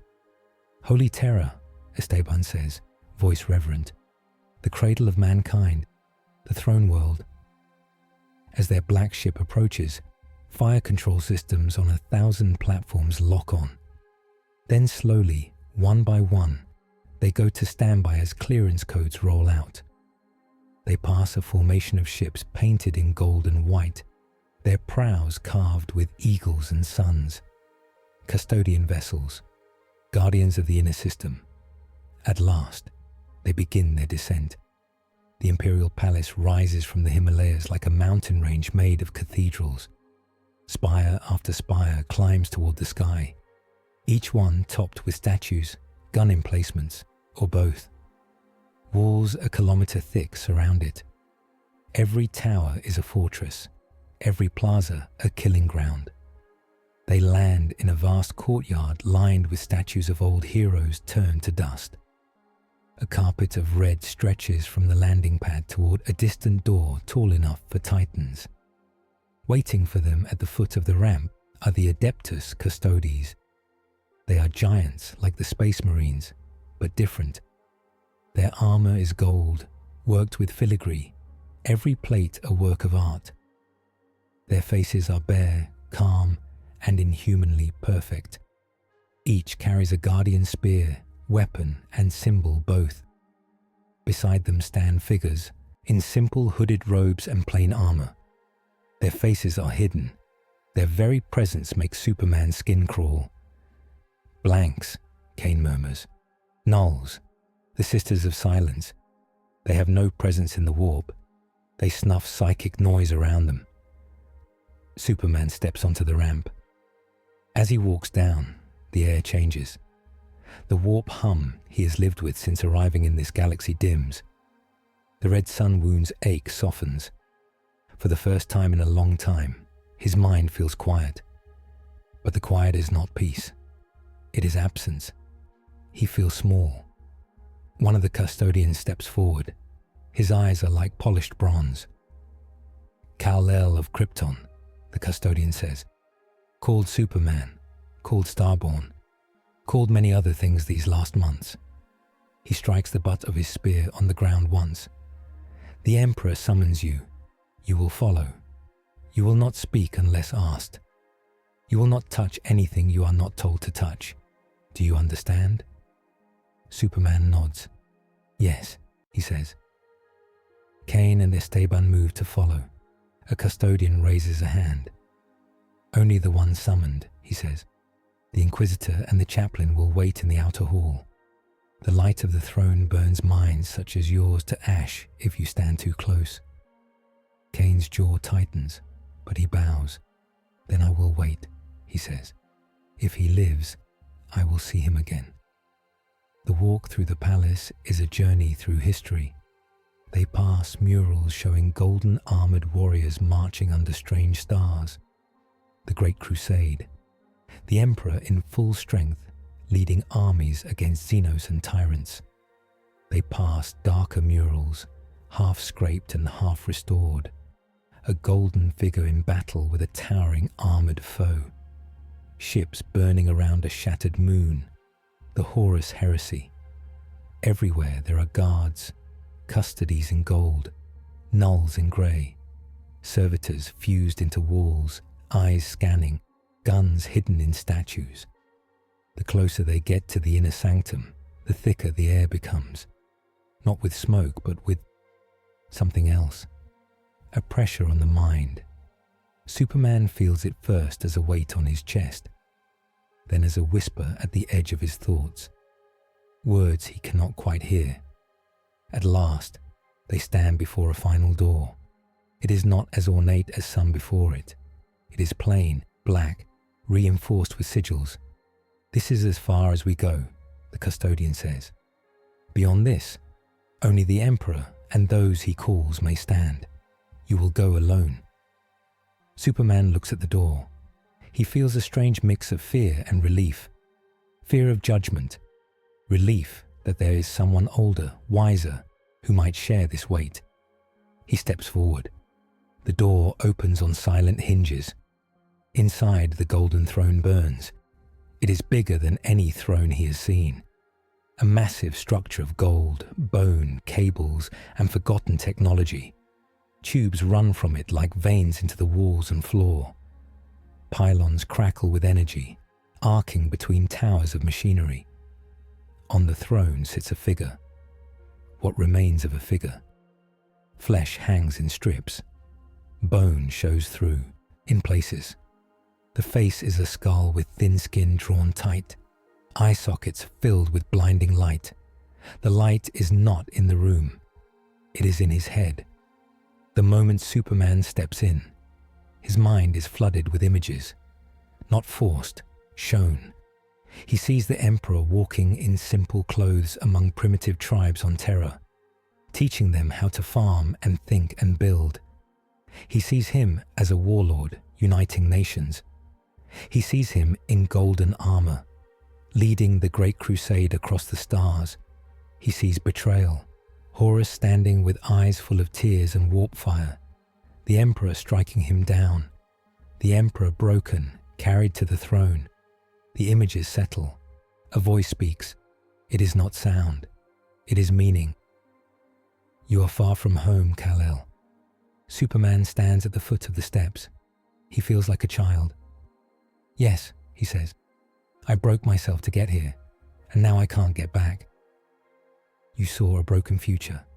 You chose to enter it. Why? Because I thought I could help, Superman says. Because I couldn't stand seeing people suffer when I might make a difference. Because that's what I do. You are not of this galaxy. You could have let it die without touching your own world. Superman's hands clench. Every life matters, he says. It doesn't stop mattering because it's far away, or because the people don't know my name. If I can save them, I should, even if it hurts, especially if it hurts. That is a hard code, harder than you know. The light in the sockets flares. You have seen what my path cost, my empire, my throne, my sons. Would you sit where I sit? Superman shakes his head at once. I don't want this, he says. I don't want a throne. I don't want a church. I want a world where people don't need someone like me. they will always need someone like you, or like me. The species survives because someone bears more than their share. The images shift. Superman sees the Sun Emperor, sees worlds under his symbol, sees how clean and dead they feel. He is one possible you. The warp makes mirrors, it shows extremes. He is power without restraint. He is love without trust. He would save everyone by chaining them. Is he wrong? Superman whispers. Sometimes I feel like if I just took charge, I could stop so much harm. The question is not whether he is wrong. The question is what you are willing to become. A new set of images. Worlds where Superman never came, burning. Worlds where he came and died. Darker, but not empty. Worlds where he came and stayed a man among men. Messy, flawed, but full of small lights. You have a choice that I no longer have, Kal-El. I am bound here. I am more function than person now. I hold back the warp. I light the path. I cannot change my role without ending everything. The light pulses. You, however, still can choose. You can be a sword, a shield, a throne, or you can leave. Leave? Superman says, surprised. How? The path is gone. Not back to your birth. World. That thread is cut. But there are others. You could walk out of this war. Find some quiet edge of the galaxy. Save who you can there. Let the Imperium stand or fall on its own. Superman feels the pull of that idea for a second. A small planet. A yellow sun. People who do not know his name. A simple life of small saves. He also feels Armageddon. Kal-El, Radek's son. The girl on the slab. I can't, he says. Not while I know what's happening here. Good. The light softens. Then hear this. Images gather, coalescing into 3 clear paths. First, Superman walking back through a different kind of gate. His memories of Warhammer fading bit by bit. The Imperium stumbling on without him. Some worlds saved, some lost. His life split between 2 realities, never whole in either. Second, Superman flying alone through the Imperium. No Inquisition, no chains. He helps where he wants. He punches who he wants. Fleets and chapters split over whether to follow him. Civil wars bloom like sores as people choose between Emperor and Starborn. Third, Superman on a throne of light beside the Golden Throne. Not nailed into it, linked to it. His S reshaped into a twin-headed eagle inside a shield. He feels every prayer. He feels every star. You will soon see these choices in more detail, the Emperor's presence says. For now, know this. Whatever you choose, there will be rules. Superman looks up at the broken God King. What do you want me to be? He asks. Want is a luxury. I lost long ago. A flicker of dry humor touches the thought. I need you to be bound. Bound? Superman repeats. You are too strong to be free. In a structure this frail, a free star travels where it wishes. A bound star heats a world, grows crops, keeps children alive. If you stay, you must agree to limits. Superman lets the idea sink in. He has always pushed back against limits, but he has also seen what happens when no one checks power. What limits? He asks. The light gathers around him. He feels something touch his red sun wound. It hurts, but in a cleaner way than before. Power scaling interlude the second begins as the Emperor lays out the new operating rules for a Superman who might, someday, sit as Emperor or stand as his sanctioned equal. First, the Emperor links Superman to the Astronomican's edge. He explains in silent meaning that Superman will now draw not only on nearby stars, but on the pattern of starlight across the Imperium, filtered through human faith. This will let him act with full strength in places where suns are distant or tainted. So long as people still believe in him, as an agent of the Emperor's will. Second, the Emperor shows that every time Superman uses this new channel at full surge, every time he becomes a living beacon or war sun, some of that power will burn out psykers and strain the Golden Throne. He will need to choose when to unleash such feats, knowing they cost lives and weaken the shield against the warp. Third, the Emperor closes what remains of the Phantom Zone path and wraps it in golden locks. Superman understands that he can no longer leave this reality at will. To try would risk tearing the seal and undoing the bridge he worked so hard to break. Fourth, the Emperor binds Superman by oath to a set of simple laws. No mass alteration of minds without consent. No planetary judgment without counsel. No raising of his own cult above the Emperor's. No using fear as the first tool. To break these will not kill him, but will twist the new channels, making him more like the Sun Emperor with every breach. Finally, the Emperor warns that if Superman ever tries to seize the throne by force, the golden light will turn on him. He will not become Emperor. He will become a star in chains, a new kind of astronomicon, shining but trapped, his will crushed into pure function. The light withdraws a little. You came here to save a broken future. Kal-El, the Emperor's presence says. Now you see the true shape of the cost. Superman stands in the shadow of the Golden Throne, chest still aching, mind full of three paths and new chains of light.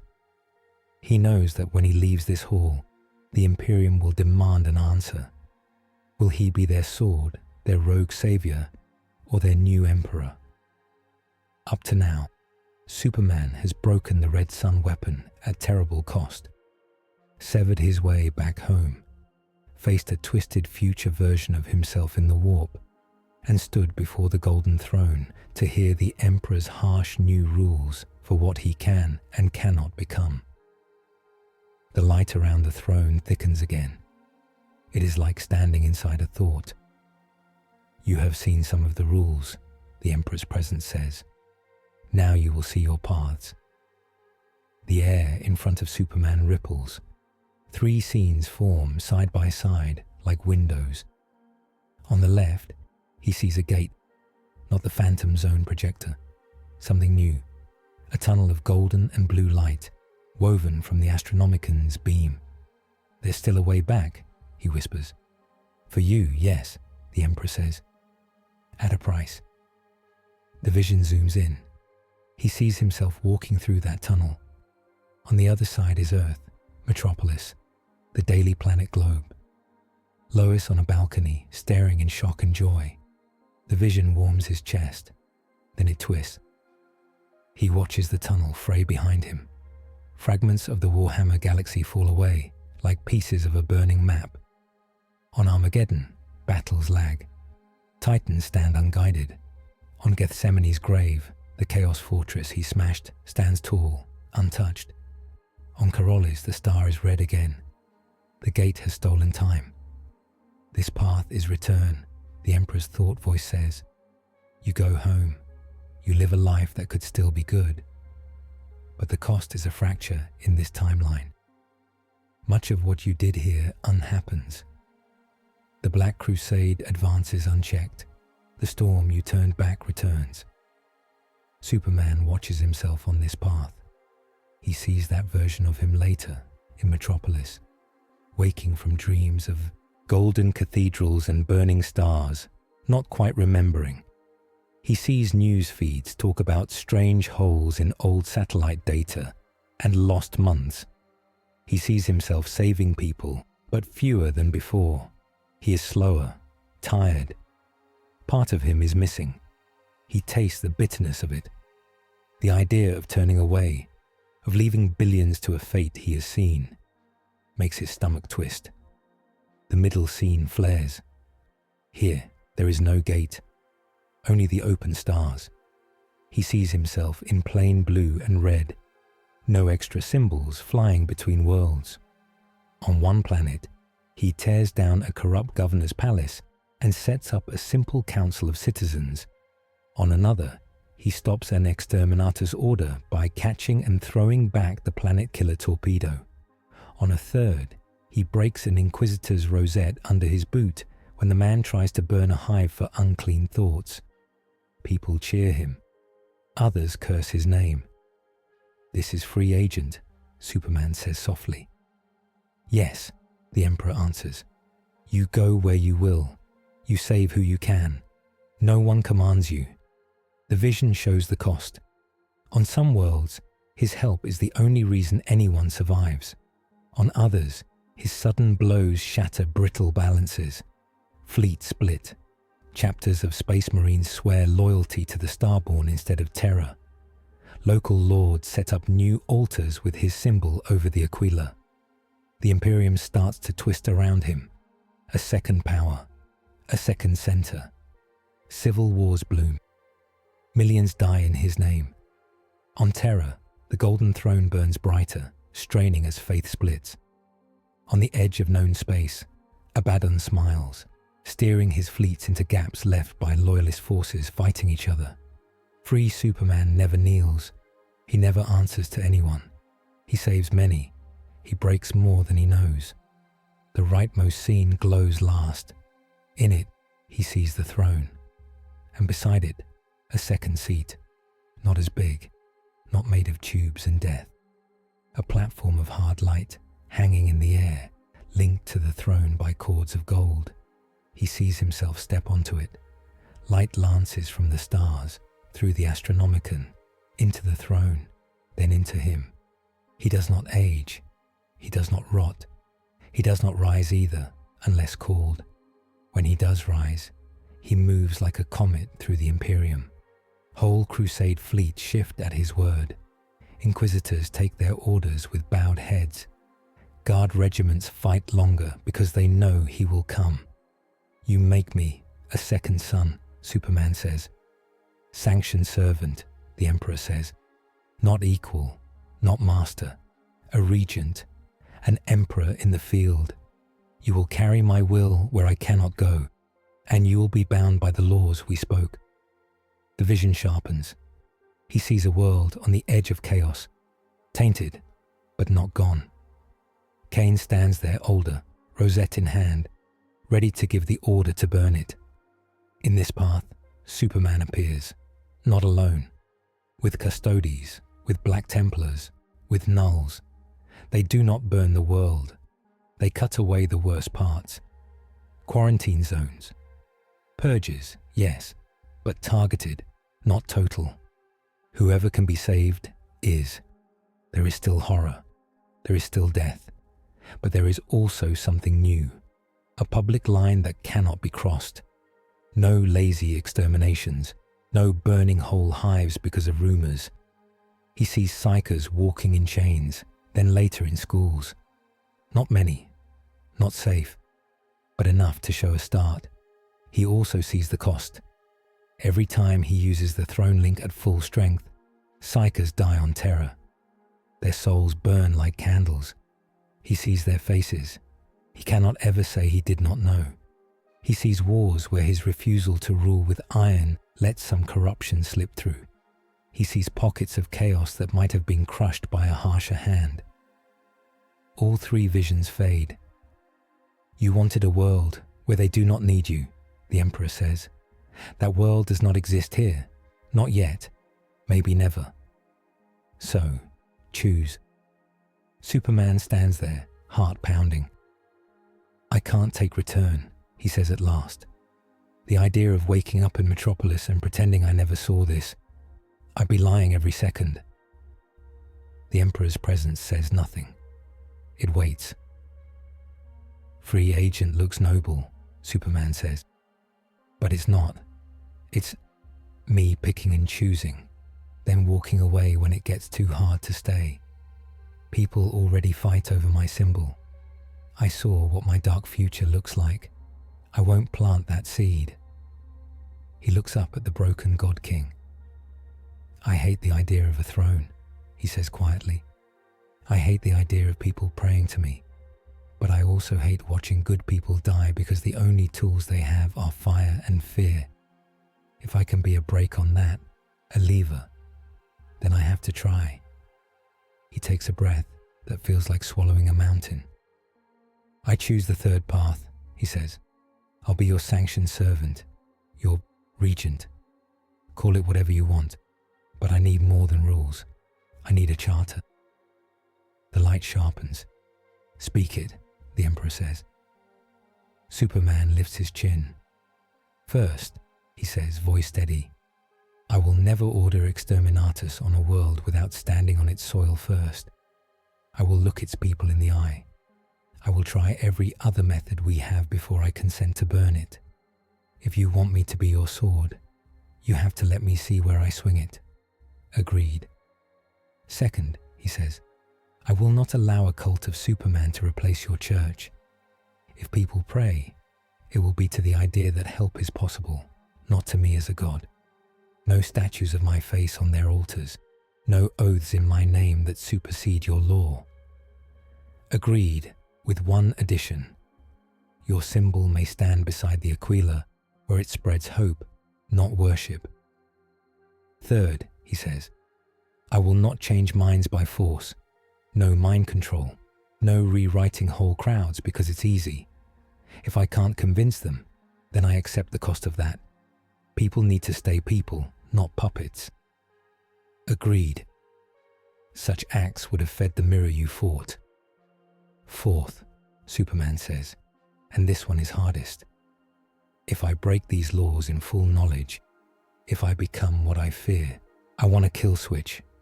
I want someone who can stop me, not a demon, someone human.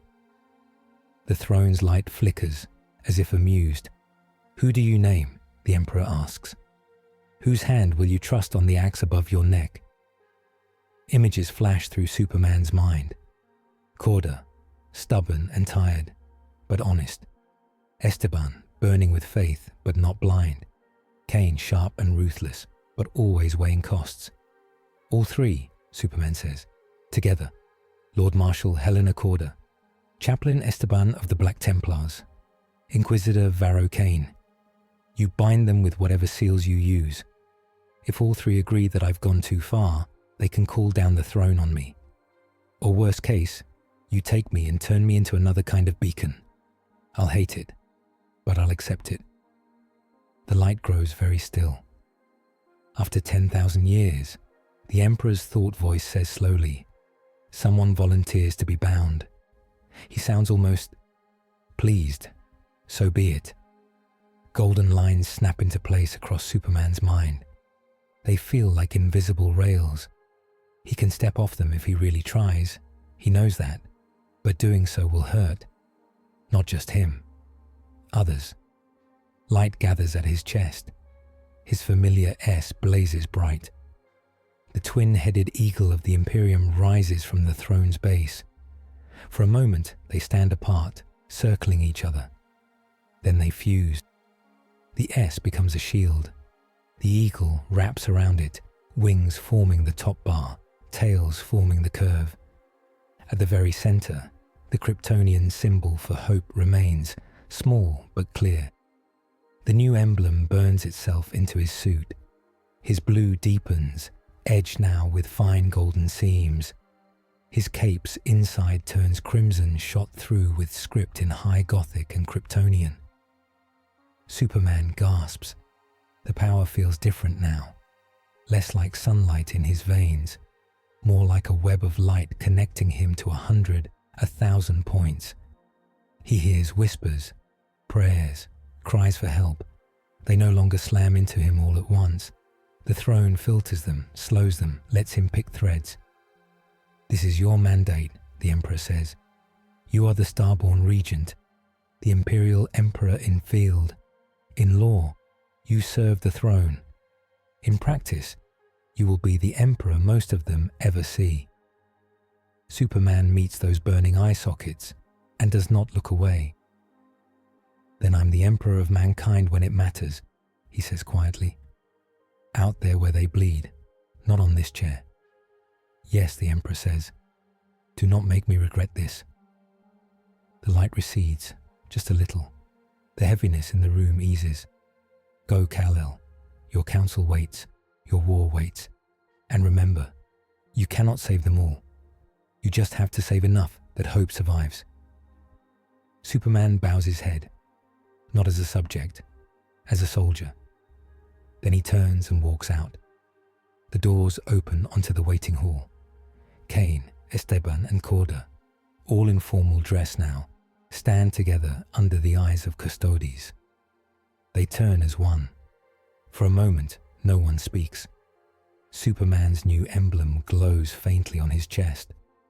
The air around him feels calmer but heavier, as if gravity forgot how to act. Cain recovers first. "Well," the Inquisitor says, voice very dry. "Should I call you Your Majesty now, or is Starborn still acceptable?" Superman smiles tiredly. "Just Superman," he says. "But in official records, Starborn Regent will do." Corda lets out a breath she didn't know she was holding. "What did he say?" she asks. "Are we all heretics now for even being in the same hallway?" "He gave me a job," Superman says, "and he gave you one too." He looks at Cain, then Esteban, then Corda.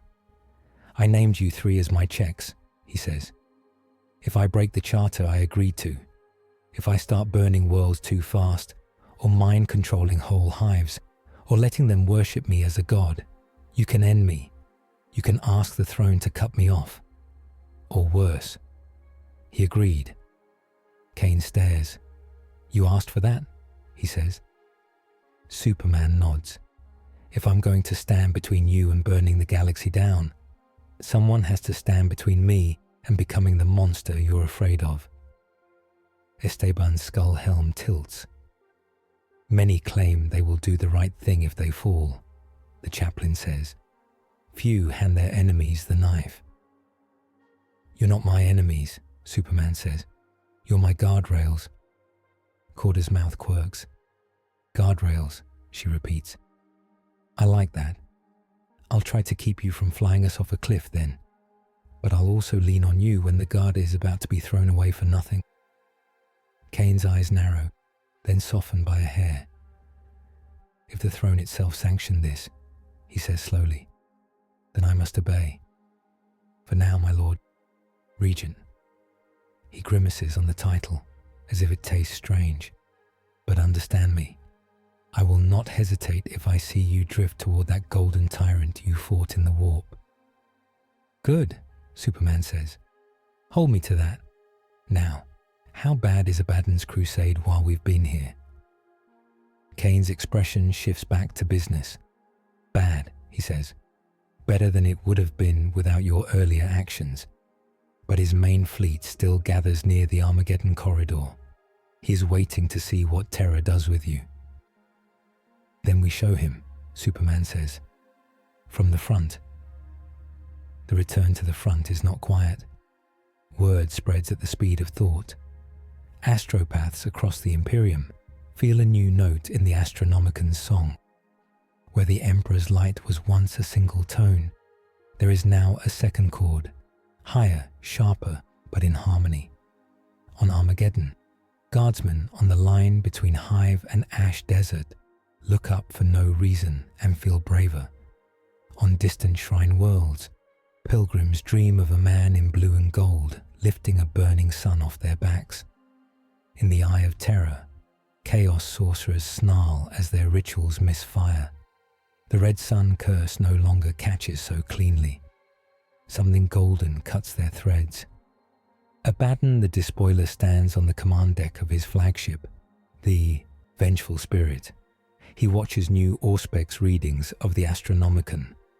The corpse emperor has moved a piece, he growls. A new light, a pet star. A hooded sorcerer bows. "The Starborn, my lord," he hisses. "The one who broke Maledictus's work. The rituals say he now sits beside the throne. He will stand in our way." Abaddon grips the hilt of the demon sword, Drachnian. "Good," he says. "I have always wanted to crush a living god." On the bridge of the Gloria Solis, Corda stands before a new hololithic map. The Armageddon corridor is a tangle of symbols, Imperial ships, chaos formations, warp storms. Superman and Kane stand beside her. Abaddon is moving his second wave, Kane says. He means to hit not just Armageddon, but the worlds behind it. Two-pronged, classic overrun tactic. Before, we would have fallen back to tighten the line, or burned choke point worlds rather than let him have them. Before, Corda says. Now we have you, Regent. Superman looks at the map. The new channels in his mind hum. He can feel some of the worlds on the display. The strong prayers, the weak ones. We hold Armageddon, he says. We always have to. It's a symbol. And we push out on one flank instead of just trying to hold a straight wall. It is supply worlds, the ones close enough to your line that I can reach fast. That will leave others thin, Kane points out. Some I would burn now, to deny him stepping stones. I know, Superman says, and I'm saying no. We mark them, we prepare contingencies, but we do not light them unless we have proof they're gone. And I mean proof, Varro, not nightmares and rumors. Kane's jaw works. You are asking me to carry that risk, he says. If even one of those worlds falls and becomes a warp gate, the blood is on my hands. Superman meets his eyes. No, he says. It's on mine. That's part of the deal. You can still argue. You can still bring me your worst cases. But the final order to burn a planet, that comes through me now, not because I'm smarter, because I'm harder to frighten. Corda hides a smile. Esteban, listening nearby, rumbles approval. So be it, the Inquisitor says, so long as we all live to feel guilty. The battle that follows is not one fight, but many. On one flank, Superman leads a strike against a warp-touched forge world churning out demon engines. He dives through smog clouds, tearing apart giant machines and leaving tech priests to argue about rebuilding without cursed help. On another, he stands in the void between planets, holding back a tide of boarding torpedoes by smashing them together and hurling them back at the chaos cruisers that launched them. In one terrible moment, a gigantic word-bearer capital ship tears a hole in real space and starts pouring demons onto a pilgrim world below. Kane is already reaching for his Exterminatus codes. Wait, Superman says. There is no time, Kane snaps. That breach is different. It anchors on faith. The cult below is chanting his name. If we do not burn them, the whole world will turn into a shrine to the dark gods. Superman closes his eyes for a split second. He reaches along the new channels. He feels not just the cultists' howls, but other prayers. Scared, small, real. He dives, not toward the ship, but toward the planet. He lands in the main shrine plaza, where cultists are raising bloody hands and chanting in a language that smells like rust. Around them, hundreds of pilgrims huddle, confused and terrified. Superman steps between the cult and the crowd. He does not punch, he speaks. I am Superman, he says, voice carrying like thunder. You don't need to scream for monsters. You don't need to spill your own blood to be heard. If you want to live, stand up. Walk away from this altar, right now. For a heartbeat, no one moves. Then a child, no older than 10, grime on his face, stands. He steps away from the cult circle, shaking. Others follow, one by one, then in clumps. The cult tries to stop them. Superman's eyes flash. Heat vision slices through chains, not flesh, chains. Guardsmen who came with him fire over heads, dropping armed cult leaders but sparing unarmed followers. Up in orbit, Kane watches, finger hovering over the Exterminatus trigger. Give me 90 seconds, Superman had said before diving. 80 pass. The cult circle shrinks. The demonic gate flickers. Without the full crowd feeding it, the breach coughs and shrinks. At 88, it collapses. The ship above loses its anchor and drifts, vulnerable. Imperial guns open fire. Kane lowers his hand. "Very well," he murmurs. "No fire, this time." Not every world can be saved. Some are too far gone. On those, Superman takes the Exterminatus codes in his own hands.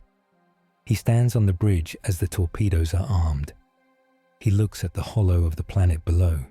He listens, on the new channels, for anything that sounds like a viable chance. Sometimes he hears only screams twisted into hymns to chaos. Sometimes the prayers are all for destruction. Then he gives the nod. The torpedo falls. The world becomes a brief second sun. He does not look away. He memorizes every name he can. After one such burning, he goes to the ship's chapel and kneels alone. Esteban finds him there. "You could not save them," the chaplain says. "You know that, yes?" "I know the logic," Superman says. "I also know I pulled the trigger." Esteban rests a gauntleted hand on his shoulder. "In the Templar vows, we swear to offer our souls as payment for those we cannot save," he says, "to stand in their place in judgment. Perhaps one day it will be enough. Perhaps not, but it keeps our knees bent." Superman lets out a breath. "I'll add that to my charter," he says quietly. "If I can't save them, I'll at least remember them. I won't let the numbers turn into noise." The war does not end in one dramatic clash. Abaddon does not die with a single punch. He pulls back.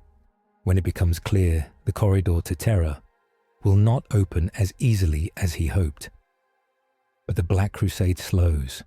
Armageddon holds. Barely. Gethsemane's grave stays ruined. Corollis remains a dead scar, but its storm does not widen. New stories spread instead of only old ones.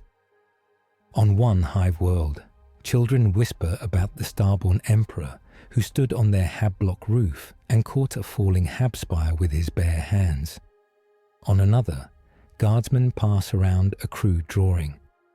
The Aquila wrapped around a shield S with the words, "We bleed, he comes." Some lords fear this new myth. Some try to twist it. Some truly kneel. In secret, radical inquisitors meet in shadowed chambers. "He is too powerful," one hisses. "Tied to the throne or not, he will warp the Imperium around himself. We should have killed him at Armageddon." "Try now and the throne will burn you," another says. "Better to wait. Watch." Influence through his council, the Lord Marshal, the chaplain, the Lord Inquisitor Kane. They are our leverage.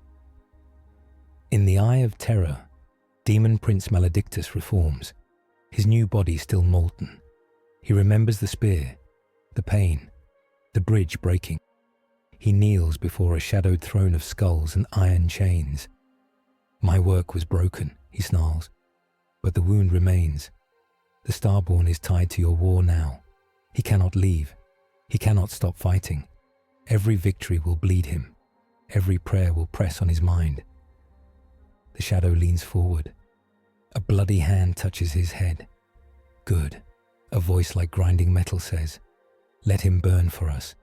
In the end, all hope feeds the gods." High above, in a calmer part of the warp, the Sun Emperor watches. His golden armor is cracked from the Astronomican's blast. His throne of chains drifts, half-made. "Enjoy your leash, Kal-El," he murmurs. "When they call you Emperor enough times, when you make hard choices until you can't cry over them anymore, we will meet again. And next time, you might not say no." He smiles and waits. Years pass, not many, enough.